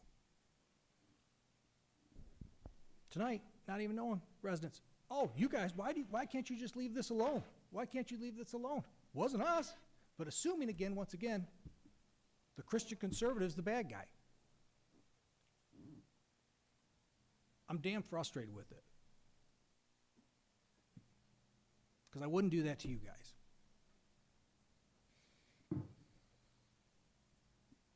And I have my views and my values. And I do, and I know they're correct, and I know they're right. And I know Dale is a gay male, and I love Dale. I'll never change my thought on that. Not going to. He's a good man. But his lifestyle choices, I don't need to celebrate. What I celebrate is the gentleman who looks me in the eye and deals with me, who has honest conversations with me. That's what I celebrate. So, I'm going to vote no. Because, once again, like I said, there's views and values to me, and my God, that are important that I will not. So thank you very much, Mr. Chair. All right, any additional discussion? All right, seeing none, all in favor indicate by saying aye. Aye. All opposed, nay. Nay.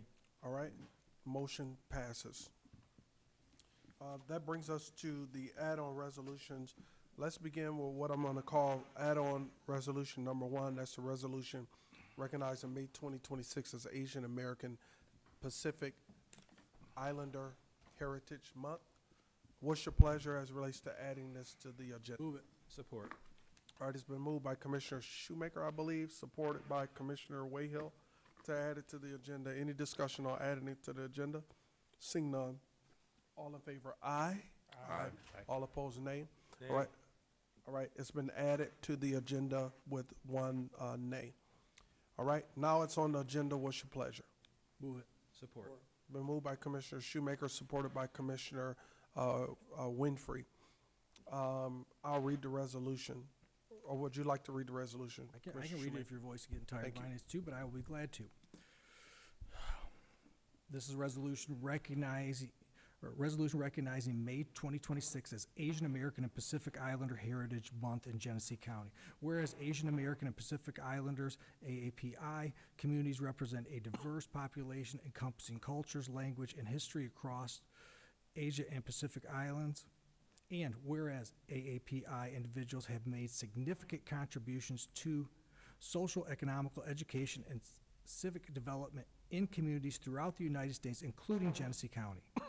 And whereas Asian American and Pacific Islander Heritage Month provides an opportunity to honor the achievements, resilience, and cultural heritage of AAPI communities. And whereas recognizing the diversity within Genesee County helps promote understanding, inclusion, and multiple respect among all residents.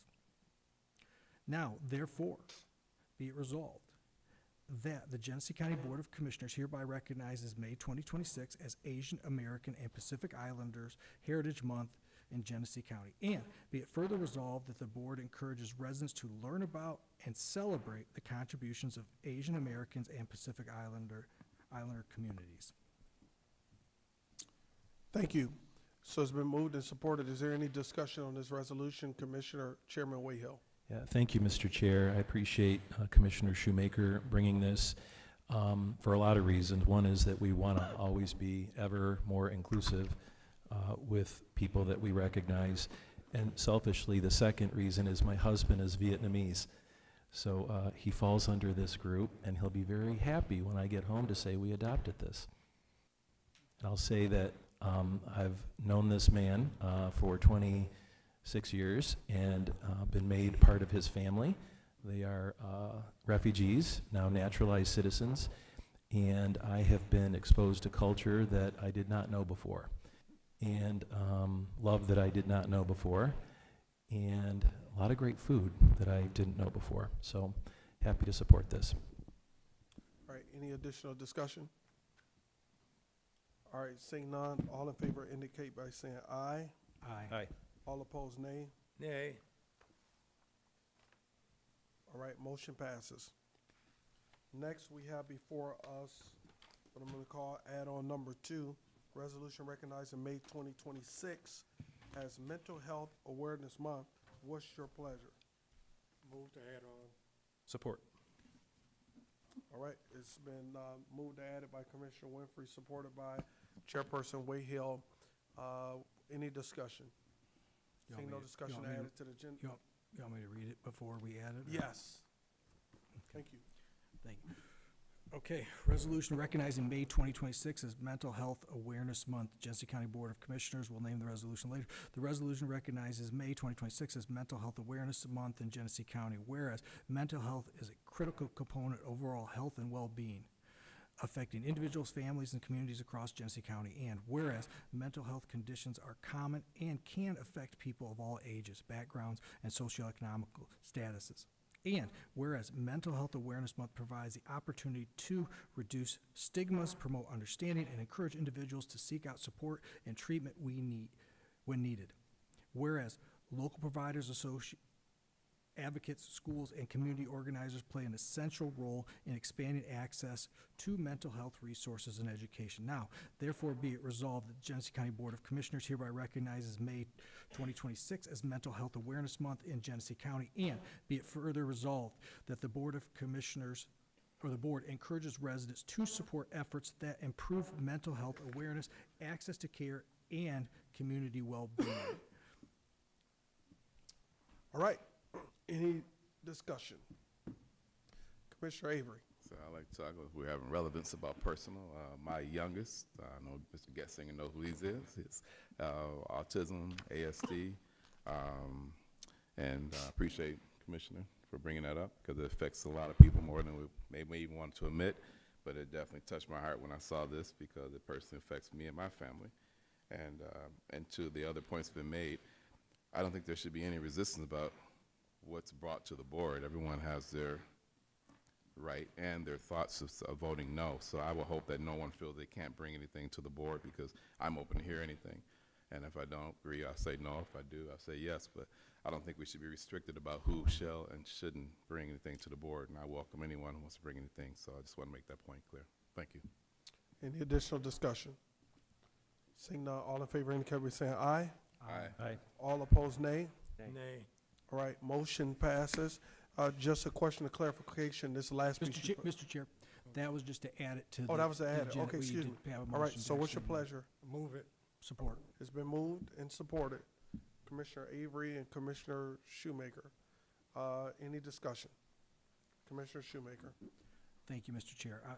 I'll keep it brief, but as I said a while ago, we have a huge problem in our nation with mental health.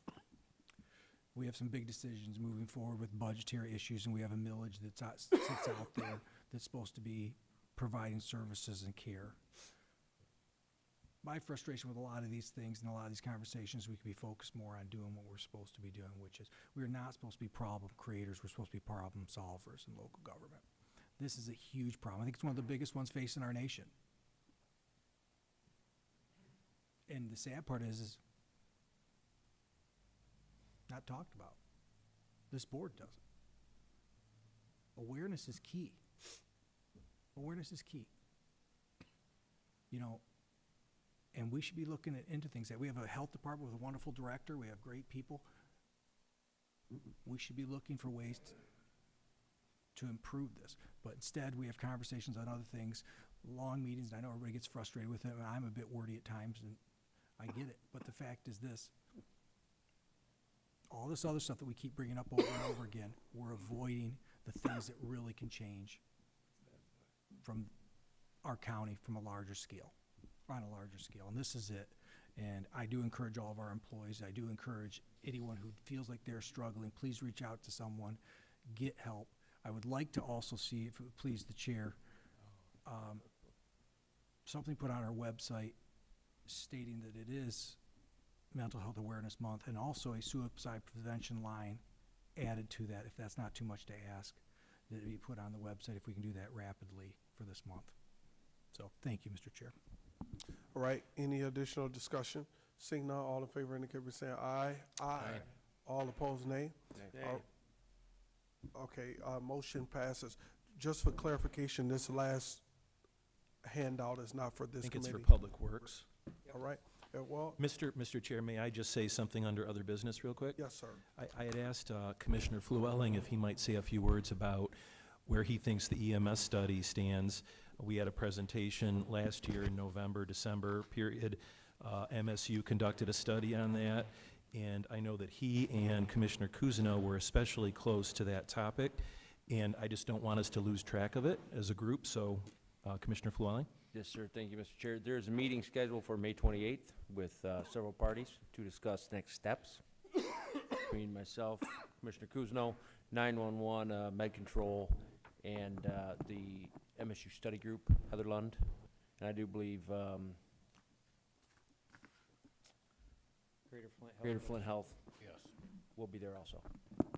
Thank you. To discuss any next steps if needed. Thank you, Mr. Chair. All right, seeing no additional business before governmental operations. Governmental operations is now, what do we say? Adjourned, closed, complete. Done. Okay, we're going to call the Human Services Committee to order at 9:04 p.m. Roll call, please. Commissioner Lloyd? Commissioner Winfrey? Here. Commissioner Getzinger? Somewhat present. Commissioner Brown? Here. Commissioner Avery? Here. Commissioner Shoemaker? Present. Commissioner Cousineau?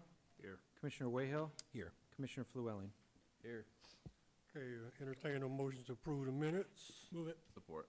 Properly moved and supported. Any discussion?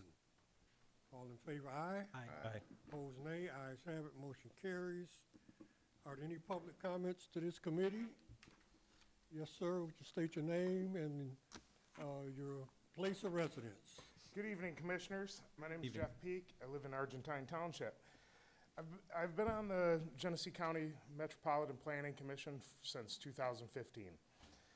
I'm a member of the Genesee Shiawassee Lapeer County Building Trades Association, and I'm a member of Local 370 Plumbers and Pipe Fitters, and I have been in the construction industry for over 30 years. I came here tonight to talk about the Recycle Education Center that is going to be built for the residents of Genesee County. It is very disheartening to learn that this project is being delayed after the hard work that has already gone into it. There is no time like the present for building this center. Discussions have been made to delay this project in hopes of adding portions of future projects to the Recycle Center. I believe that delaying this project at this time to add other items to it is going to be very costly in the end. The general contractor has been interviewed and pretty much selected at this point, and they have given a price for their services. If we do not act on this within a certain timeline, that price will no longer be valid and will have to be rebid. I can assure you, in the current construction market, that price will increase. I do not recall a time in my over 30 years in construction that the cost of construction has gone down. It has consistently risen. Some of those costs in delaying this project that will be paid for by the county residents are, one, more recycling events that are currently being utilized will be needed while waiting for the center to be built. The cost of these events has risen nearly every year. The contractors are in a specialized market, and they know it. Currently, there are over 1,300 county residents that are on a waiting list for this year's recycle events. The cost to the environment alone increases every year. This center is not available to educate students and the general public about recycling. The cost of labor to build the projects like this goes up every year. Labor is also going to be harder and harder to attract to projects like this. More and more construction jobs are having to offer, I'm going to ask you to bear with me, I just got a short little bit more. Please wrap up. So there are jobs right here in Michigan that are currently offering $100 a day per diem above and beyond the hourly wage. Those are the jobs that workers are going to be attracted to. These companies that are doing this, they have the ability to make that money back. The county does not. This will be an expense for construction moving forward. To recoup that cost, this additional cost will be happening more and more as time goes on. I'm asking you to continue moving forward with this project as it is, not waiting to add more to it and costing the county residents more money. Thank you for your time. And I do have a copy that I'd like to, copies for all of you. Thank you. Yeah, any further public comments? Mr. County Clerk. All right, thought I was going to get the night without saying anything. So just wanted to mention a few things based on the last meeting that happened. First, just clearing up one thing. It was mentioned that we've never passed a Hispanic Heritage Resolution. That is not factual. You all last year voted to honor September 15th through October 15th as Hispanic Heritage Month. Just wanted to clear that up. And the other thing that I wanted to mention is part of some of the conversations that you all were having, regardless of how you feel about the resolutions honoring different groups or not. I'm not going to weigh into that. But it was brought up on just doing these resolutions, and I wanted to encourage this board and remind you just what you all have accomplished, what past boards have accomplished, what the Diversity, Equity, and Inclusion Commission have accomplished, and department heads. You've all passed things like bias training for county employees, gender-neutral bathrooms in this new building, the Crown Act. Sexual orientation has been added to the county's anti-discrimination policy. Parental leave policies has been updated to be more inclusive. Our procurement policies have been updated. There's a new equity statement that are in job descriptions. We have new hiring practices to support hiring of veterans. We've had previously sign language interpretation at Board of Commissioners meetings. We have interpretation services available for departments that are serving with the public for those that aren't speaking English. And we've provided language training for several of our departments. So I want to just remind you all of the things that you've done beyond just the honorary resolutions and be encouraged about that work and continue to pass resolutions, not only recognizing folks, but actually changing county policy. Thank you. Are there any other public comments? Going once, going twice? Public comments are closed. I think the next item under communications, Director Coleman has suggested that we postpone this I was to gonna a make the future motion date. to next week. Yep, that's correct. Next week? Yep. Okay. Fine, okay. No old business, new business.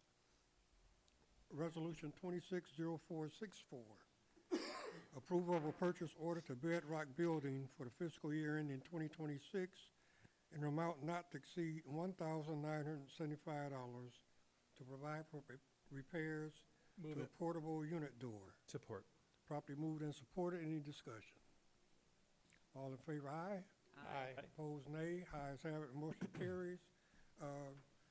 Board members, regarding item number 2, I would entertain a motion to postpone that to our next work group. We were unable to get anyone from Michigan State here tonight to answer questions that may arise. So moved. Support. Properly moved and supported. Any discussion? Okay, all in favor, aye. Aye. Opposed, nay. Ayes have it, motion carries. There's no other business before this committee. We stand adjourned. Call Public Works Committee to order 9:11. Roll call, please. Commissioner Lloyd? Commissioner Winfrey? Here. Commissioner Getzinger? Here. Commissioner Brown? Here. Avery? Yes. Shoemaker? Present. Kuzma? Wayhill? Here. Llewellyn? Present. Thank you. Resolution 2026-0561, approval of meeting minutes April 8th, 2026. Move approval. Support. Motion to support, all in favor? Aye. Aye. Opposed? Motion carries. Any public comment to the committee? Public comment to the committee? Public comment to the committee? Seeing none, public comment is closed. No communications. Director of Administration report, got anything? We'll have an add-on, but nothing more than that. Okay, thank you. Old Business Resolution 2026-0151, approval of an agreement between Genesee County and Wieland in an amount not to exceed $600,227 to provide pre-construction and construction management services for Genesee County Recycling Education Center. The cost of this agreement will be paid from account listed. Move it. Support. Moved and supported. Discussion? See, Commissioner Shoemaker? Thank you, Mr. Chair. Can Derek come up if it's possible to answer a question? He's still here or awake? Through the chair, we had a workshop over this, and we talked on several items. I'm very concerned with the fact is that collection cost and the funding of this project and waste material that will not be able to be handled by the recycling center and put out elsewhere. With these funds that we do collect as of now or moving forward, what are the authorized utilization of these funds? What are authorized expenses, I guess I'd ask for these funds? Yeah, thank you. So the current funds that we collect through our solid waste ordinance fee can only be used for things that are included in our solid waste plan. So those are things like recycling events, recycling activity, preparation of our solid waste plan, anything related to what's in the plan. So that's and we're just in the process right now of updating the material management plan, which is called now. And so as we update that, it has to be contained within those because it is an ordinance fee as opposed to a charge. So there's a couple nuances in that. Okay, so I appreciate that. I've basically said what I'm going to say over this before, so thank you, Mr. Chair. Any further questions or comments? Seeing none, all in favor? Aye. Opposed? Nay. Motion carries. Resolution 2026-0413, approval of an architectural services contract amendment with DLZ Michigan Incorporated for a total contract amount of $1,670,480 for additional design work for the motor pool G-Card warehouse. Move it. Support. Motion is support. Questions, comments? Mr. Shoemaker. Thank you, Mr. Chair. To my fellow board members, I'd encourage you to hold off. And I'm going to explain why. We got an estimate to do a courthouse for $188 million. It has nothing to do with this building, but what it has to do with the fact is the cost of building things when you are a government entity. I appreciate our employees and staff for thinking out of the box, and I've also had an idea to come forward that I brought to Mr. Freeman and talked briefly with Corporation Counsel about. And this would be, as an example, let's say we want to buy some veteran housing, and it was already built, or we build it ourselves. We're going to pay a hell of a lot more if we build it ourselves. Or if somebody else already built it and we bought it for them, we're going to pay less. And I think we need to evaluate how we purchase property, build property, and gain property moving forward. And I think this is one of the instances. In addition to that, the motor pool for years, I was on Public Works for 6 of my 8 years down here. We'd always discussed going out and seeing if we could do it cheaper by contracting. By the time you figure the cost of this than the cost of a building, and the fact that mechanics and techs are harder and harder to get, and if you've ever been into a dealership or anyplace else, there's help wanted signs all over the place, which means we might have trouble getting them moving forward. And in that case, we could go to multiple locations to get our vehicles fixed. I would encourage us to hold off till we look into these things. Because sometimes it's cheaper for economy of scale to have the work done than not. And we do have to look at a different way of purchasing property or building property or getting property that we need. Because the way it's going now, when I saw that number for those courthouses, how is a municipality going to get by? Not just us, but anyone. It's insane. And we've got to think out of the box. And there are other communities that have done things that are very different. And as long as we can figure out a way, maybe legally, to start acquiring property, maybe we should do it that way. And I don't know what the rules are, but we should have Corporation Counsel look into this and have some serious discussions before we actually spend this money. Because 1, can we do it cheaper by outsourcing our motor pool? 2, can we attain real estate that fits our needs in another way? So thank you, Mr. Chair. Any further questions or comments? I do have one, Ray. I think for you.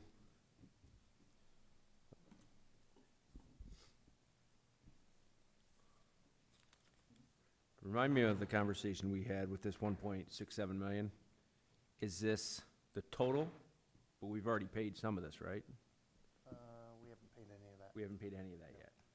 So this is a total for the entire project. I think just the 2, the motor pool and the G-Card. Okay. And that's 6%, 8% of total? Right in there, yes. So they're saying those 2 buildings are that much? Okay, thank you. You're welcome. Mr. Chair, did I hear that correctly? That this is 6 to 8% of the total of what's going to be the cost to build those Yep. buildings? Yeah. Try to do the math in my head real quick here. So you're looking at, yeah, so you're looking at 12 million? $20 million? I'm just going to say this. I have dealerships that build buildings that customers have to go into for service or repair shops, and it's not that number. That's why I'm asking us to relook at the way we're doing things. We have to. We can't keep going. Not just us, but every municipality around us can't keep going at this rate. There's got to be a way where intelligent people, we have talented staff to think about this and reevaluate how we get the property we want and the way we do it. Yeah. Because here's an example. I'm just going to tell you. And I don't know if it's legal, we can do it or not. But let's say I take my builder's license and you enter an agreement with me that, guess what? I'm going to build the building. I'm going to own the building. I'm going to own the building for 6 months. You're going to pay me 10% over what my construction costs are when I'm done. But I owned the building, technically. So I didn't pay prevailing wage to build it, I didn't do any of the above, but it's gonna meet all the regulations that I put out there. Can we do that? We need to look into these things, because we can't keep this cost up of where we are. How many square foot is the repair shop, Ray? Do you know? I don't remember right now. That's okay. I just, I want to compare it to what I just had a large repair facility put into, and they handled industrial-sized trucks and everything else like that, and what they're telling me compared per square foot to where we are. So when you get a chance, Ray, this week, just send me when you can. Thank you to my board. I do urge you to consider holding off on this one. Yeah, I apologize for putting you on the spot, Ray, but I thought when we had the conversation that 1.67 was the 6 to 8% for the entire project, recycling center included, which would put it $12–15 million. This is just for G-Card and motor pool. $12–15 million. Cost bill. Okay, that's a big difference. That's huge. Okay. So basically what they're telling us, Ray, is the cost of adding the motor pool and G-Card to that property doubles the cost of the project. Because we're at 12 million just for the recycling center, right? Okay, thank you. Mr. Chair, Yes, just a question. So I know we've already voted on the recycling center piece. The piece that's been moved for the 1.6 million, am I right that that was added based on previous discussions at the request of commissioners? Is that right? That was my request, actually. Yes, to look into it. And once I saw the total, I realized that I'll be very frank, I had some perspective to go, we have to look at a different way, because after the meeting we had for the courts, and my heart fell at $188 million, which I don't know how we'd ever fund that down here. I thought there's gotta be a different way. And I'd mentioned it to Corporation Council, and Josh and I have had several conversations on it. We have to think out of the box. Years ago, there was a project down here that started and it was called Genesee County Land Bank. And it was out of the box at the time. It was a different way of doing things and handling things. Wouldn't it be neat if we were Genesee County, people came to us and said, they can figure out a new way to obtain property that they need and real estate they need, and we did it differently. And this is an opportunity. Two, shoot, you can buy a damn van and car dealership for a couple $1 million. Yeah, it's not downtown where we want it, but eventually we gotta be practical dollar-wise. And one of the reasons I want to push forward with it, sadly, is because what we have going on at the motor pool. But we could outsource that for now and still solve that problem. So like I said, I think it needs a lot more discussion before we start throwing $20 million around for a motor pool in a warehouse. It's not like we're talking this building, which is gorgeous. I mean, we're talking concrete floors with a coating on them, some hoists, heat, and yes, they have to meet code, but that's a lot. So that's all I'm asking. But it was me, Commissioner Wade, because I thought it would be cheaper, and I think it still would be cheaper doing it once. But I still think we need to look at a different direction. Thank you. I just wanted to make sure that I was remembering correctly, because I know the recycling center has been on our agenda for several years now, and I remembered that cost estimated at 10 million. And then vaguely remember when we had it on the agenda a couple months ago, asking about whether it would make sense to add the motor pool, and that was you, I guess, and the G-Card facility. And so that's how we ended up with this resolution. Yes, sir. Okay, thank you. okay. Thank you, Mr. Chair. Yes, any further questions or comments? All those in favor? Aye. Aye. Opposed? Nay. Roll call, please. Commissioner Lloyd? Yes. Commissioner Winfrey? Yes. Commissioner Getzinger? No. Commissioner Brown? Yes. Commissioner Avery? Yes. Commissioner Shoemaker? Commissioner Kuzma? No.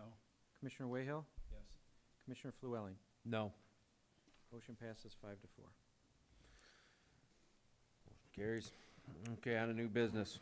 Resolution 2026-0431, approval of purchase order to Otis Elevator for the fiscal year ending 2026 in amount not to exceed $36,517.92 to provide elevator services for multiple county buildings. The cost of this purchase order will be paid from the I'll accounts move it. listed. Support. Moved and supported. Discussion? Seeing none, all in favor, aye. Aye. Opposed? Motion carries.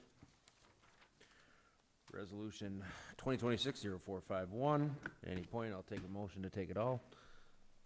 Approval of an agreement between Genesee County and SHI International Corporation in an amount not to exceed $22,050 to provide for subscription to Canto Software Digital Asset Management Software. The cost of this agreement will be paid from the accounts listed. Move it. Support. Moved and supported. Discussion? Seeing none, all in favor, aye. Aye. Opposed? Motion carries. Resolution 2026-0468, approval of a purchase order to Dell for fiscal year 26 in an amount not to exceed $200,000 for the purchase of computers and docking stations. Support. Moved and supported. Discussion? Seeing none, all in favor, aye. Aye. Opposed? Motion carries. Approval of purchase order to CMP Distributors Incorporated for the fiscal year ending 2026 in an amount not to exceed $4,000. Support. Moved and supported. Discussion? Seeing none, all in favor, aye. Aye. Opposed? Motion carries. Resolution 2026-0485, approval of a grant award from Genesee, I'm sorry, I skipped one. 2026-0482, approval to enter into an agreement with Sentinel to upgrade and install panic buttons at the following buildings: McCree. Support. Moved and supported. Discussion? Yeah, I actually have a question for you, Ray. Is this yours, Ray? Or is it Mike's? IT's.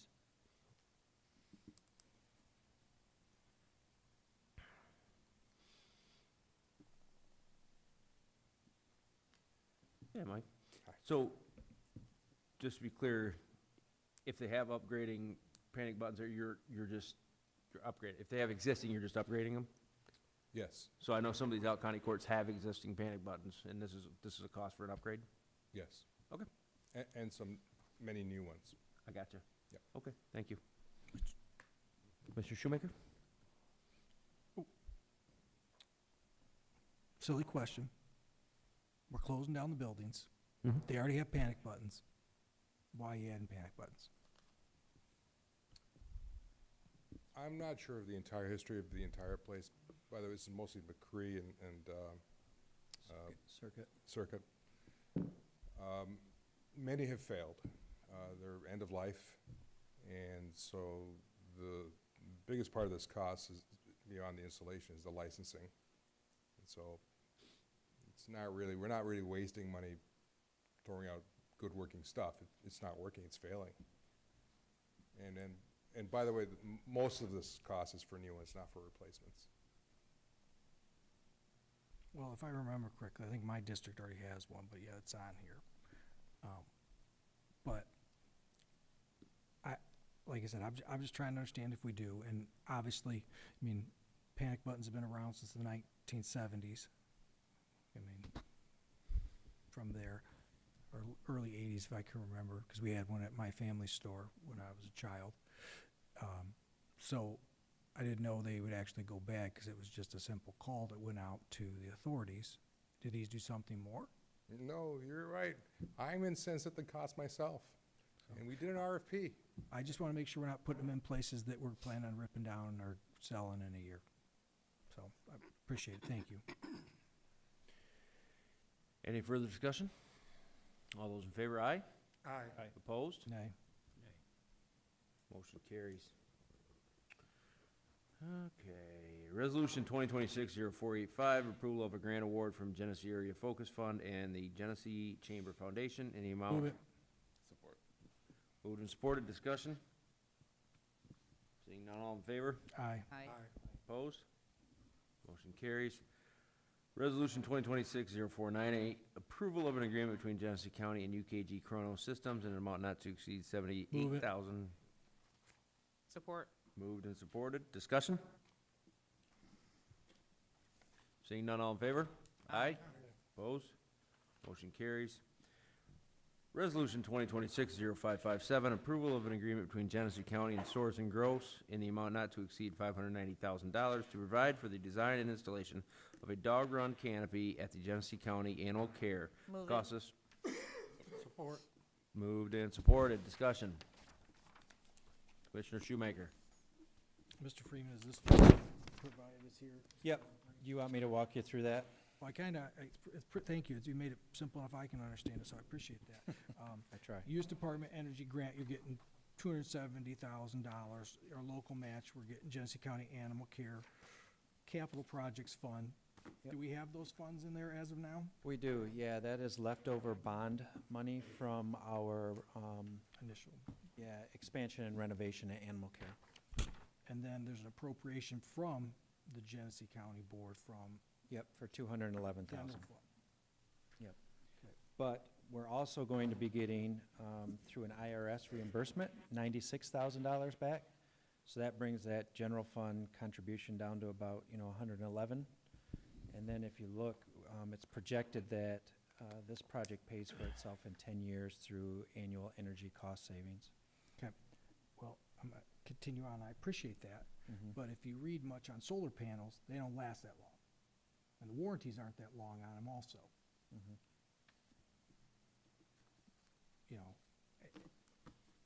You know, as someone who, surprises everybody, I do and am really concerned about the environment and all the other stuff.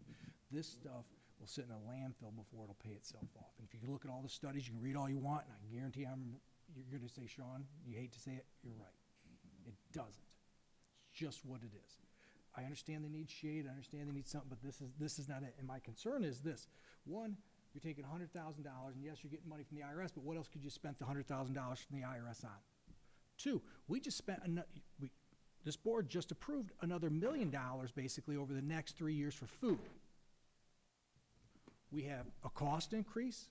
You guys just approved the G-Card building and the motor pool, which a bond on $20 million is not a cheap payment. And yes, we're going to charge some of it through grants, through G-Card, and yes, we're going to charge it to the other departments as far as fixing their vehicles, but guess what? That comes out of their budget then. So that means less patrols on the road. It means less pay for your officers. I'm not opposed to giving a run, and unfortunately, animal control, as far as I'm concerned, the millage is doing its best, but it's struggling to cover what their real costs are, because there's some real concerns here in this county, and this needs to be more of a conversation we have about next time that millage goes up, what we want to do, because I think people would support taking care of our animals. But I can't be behind this solar stuff, because I'm going to tell you right now, their budget is tight as it is. Is there a way to get a grant just for a cover? We have not sought a grant for just a normal cover, but I don't believe we could build a normal cover for $200,000 for that space. I will say this. I've heard government people say you can't do things all the time. Out in Commissioner Wayhill's district, there's a police station in Clayton Township that was built for around $200,000 because they were creative. And I know that because my father tells me all the time, because everyone told him he over $500,000. But he went out and got volunteers, and he got products donated, and he got different things donated. The first 2 police cars were donated. There's ways to get the community involved to get these things without taking it out of their pockets. I've tried to have a fundraiser here, and you guys all approved it. But guess what? It hasn't been a priority. And I've mentioned this before. Things that I bring up aren't a priority. You guys approved that for me 3 months ago.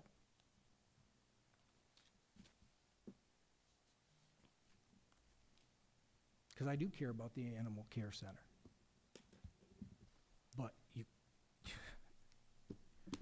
just keep spending and spending and spending like it's never going to stop. And we're going to look at our staff and we're going to say, we don't have enough. We'll look at our residents and say, we can't provide more patrols. Well, our staff's trying to do is only provide the jail. That's not good enough. Like I said, I think we need to look at all accesses, and if you guys want to prove it, but I guarantee you, you're going to see me smirking if I'm sitting here, and guess what? You're spending money on these solar panels, because it's going to happen. And that comes out of the poor animal care budget. Or we're going to have to cover it in the general fund, because they don't have enough. So, like I said, I wish we'd look into other options for this, so we had, but I appreciate you allowing me to speak, Mr. Chair. Thank you. Commissioner Kuzno.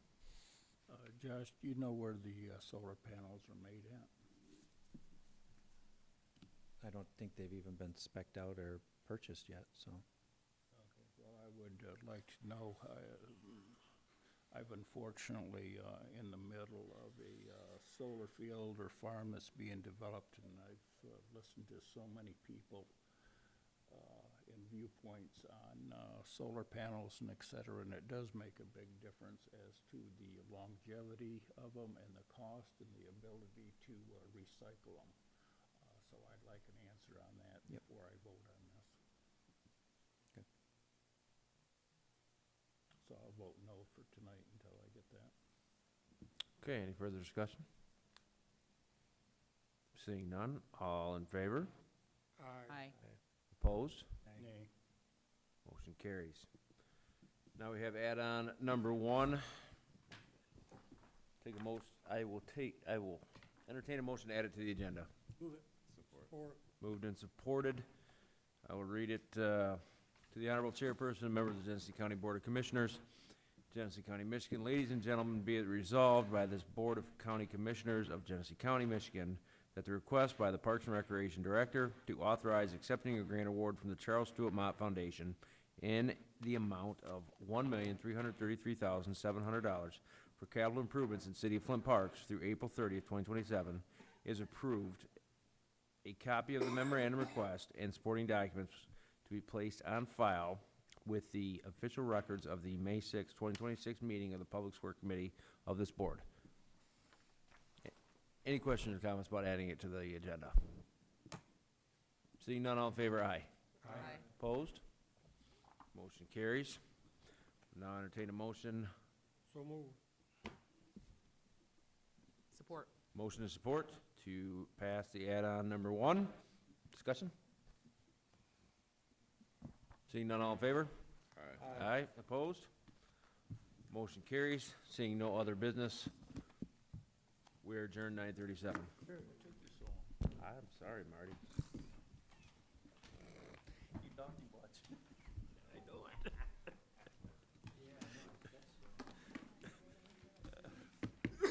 I hate throwing my hand up all the time.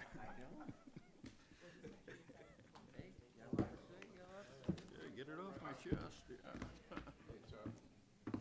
Oh, it's only 9:30. Where's your order? Oh, shoot. I'm gonna go over there and say I'm traveling. I'm gonna beat you over there. Say I'm traveling.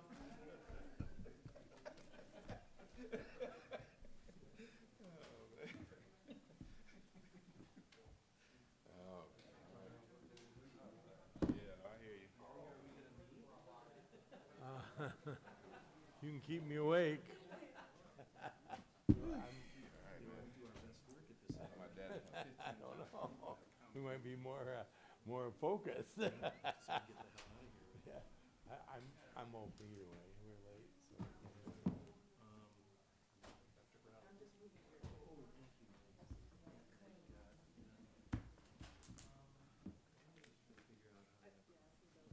Yeah.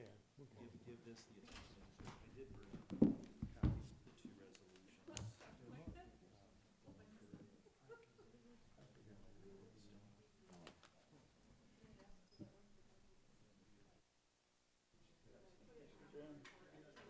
Yeah, I'm done. When I was talking to Dale, I said,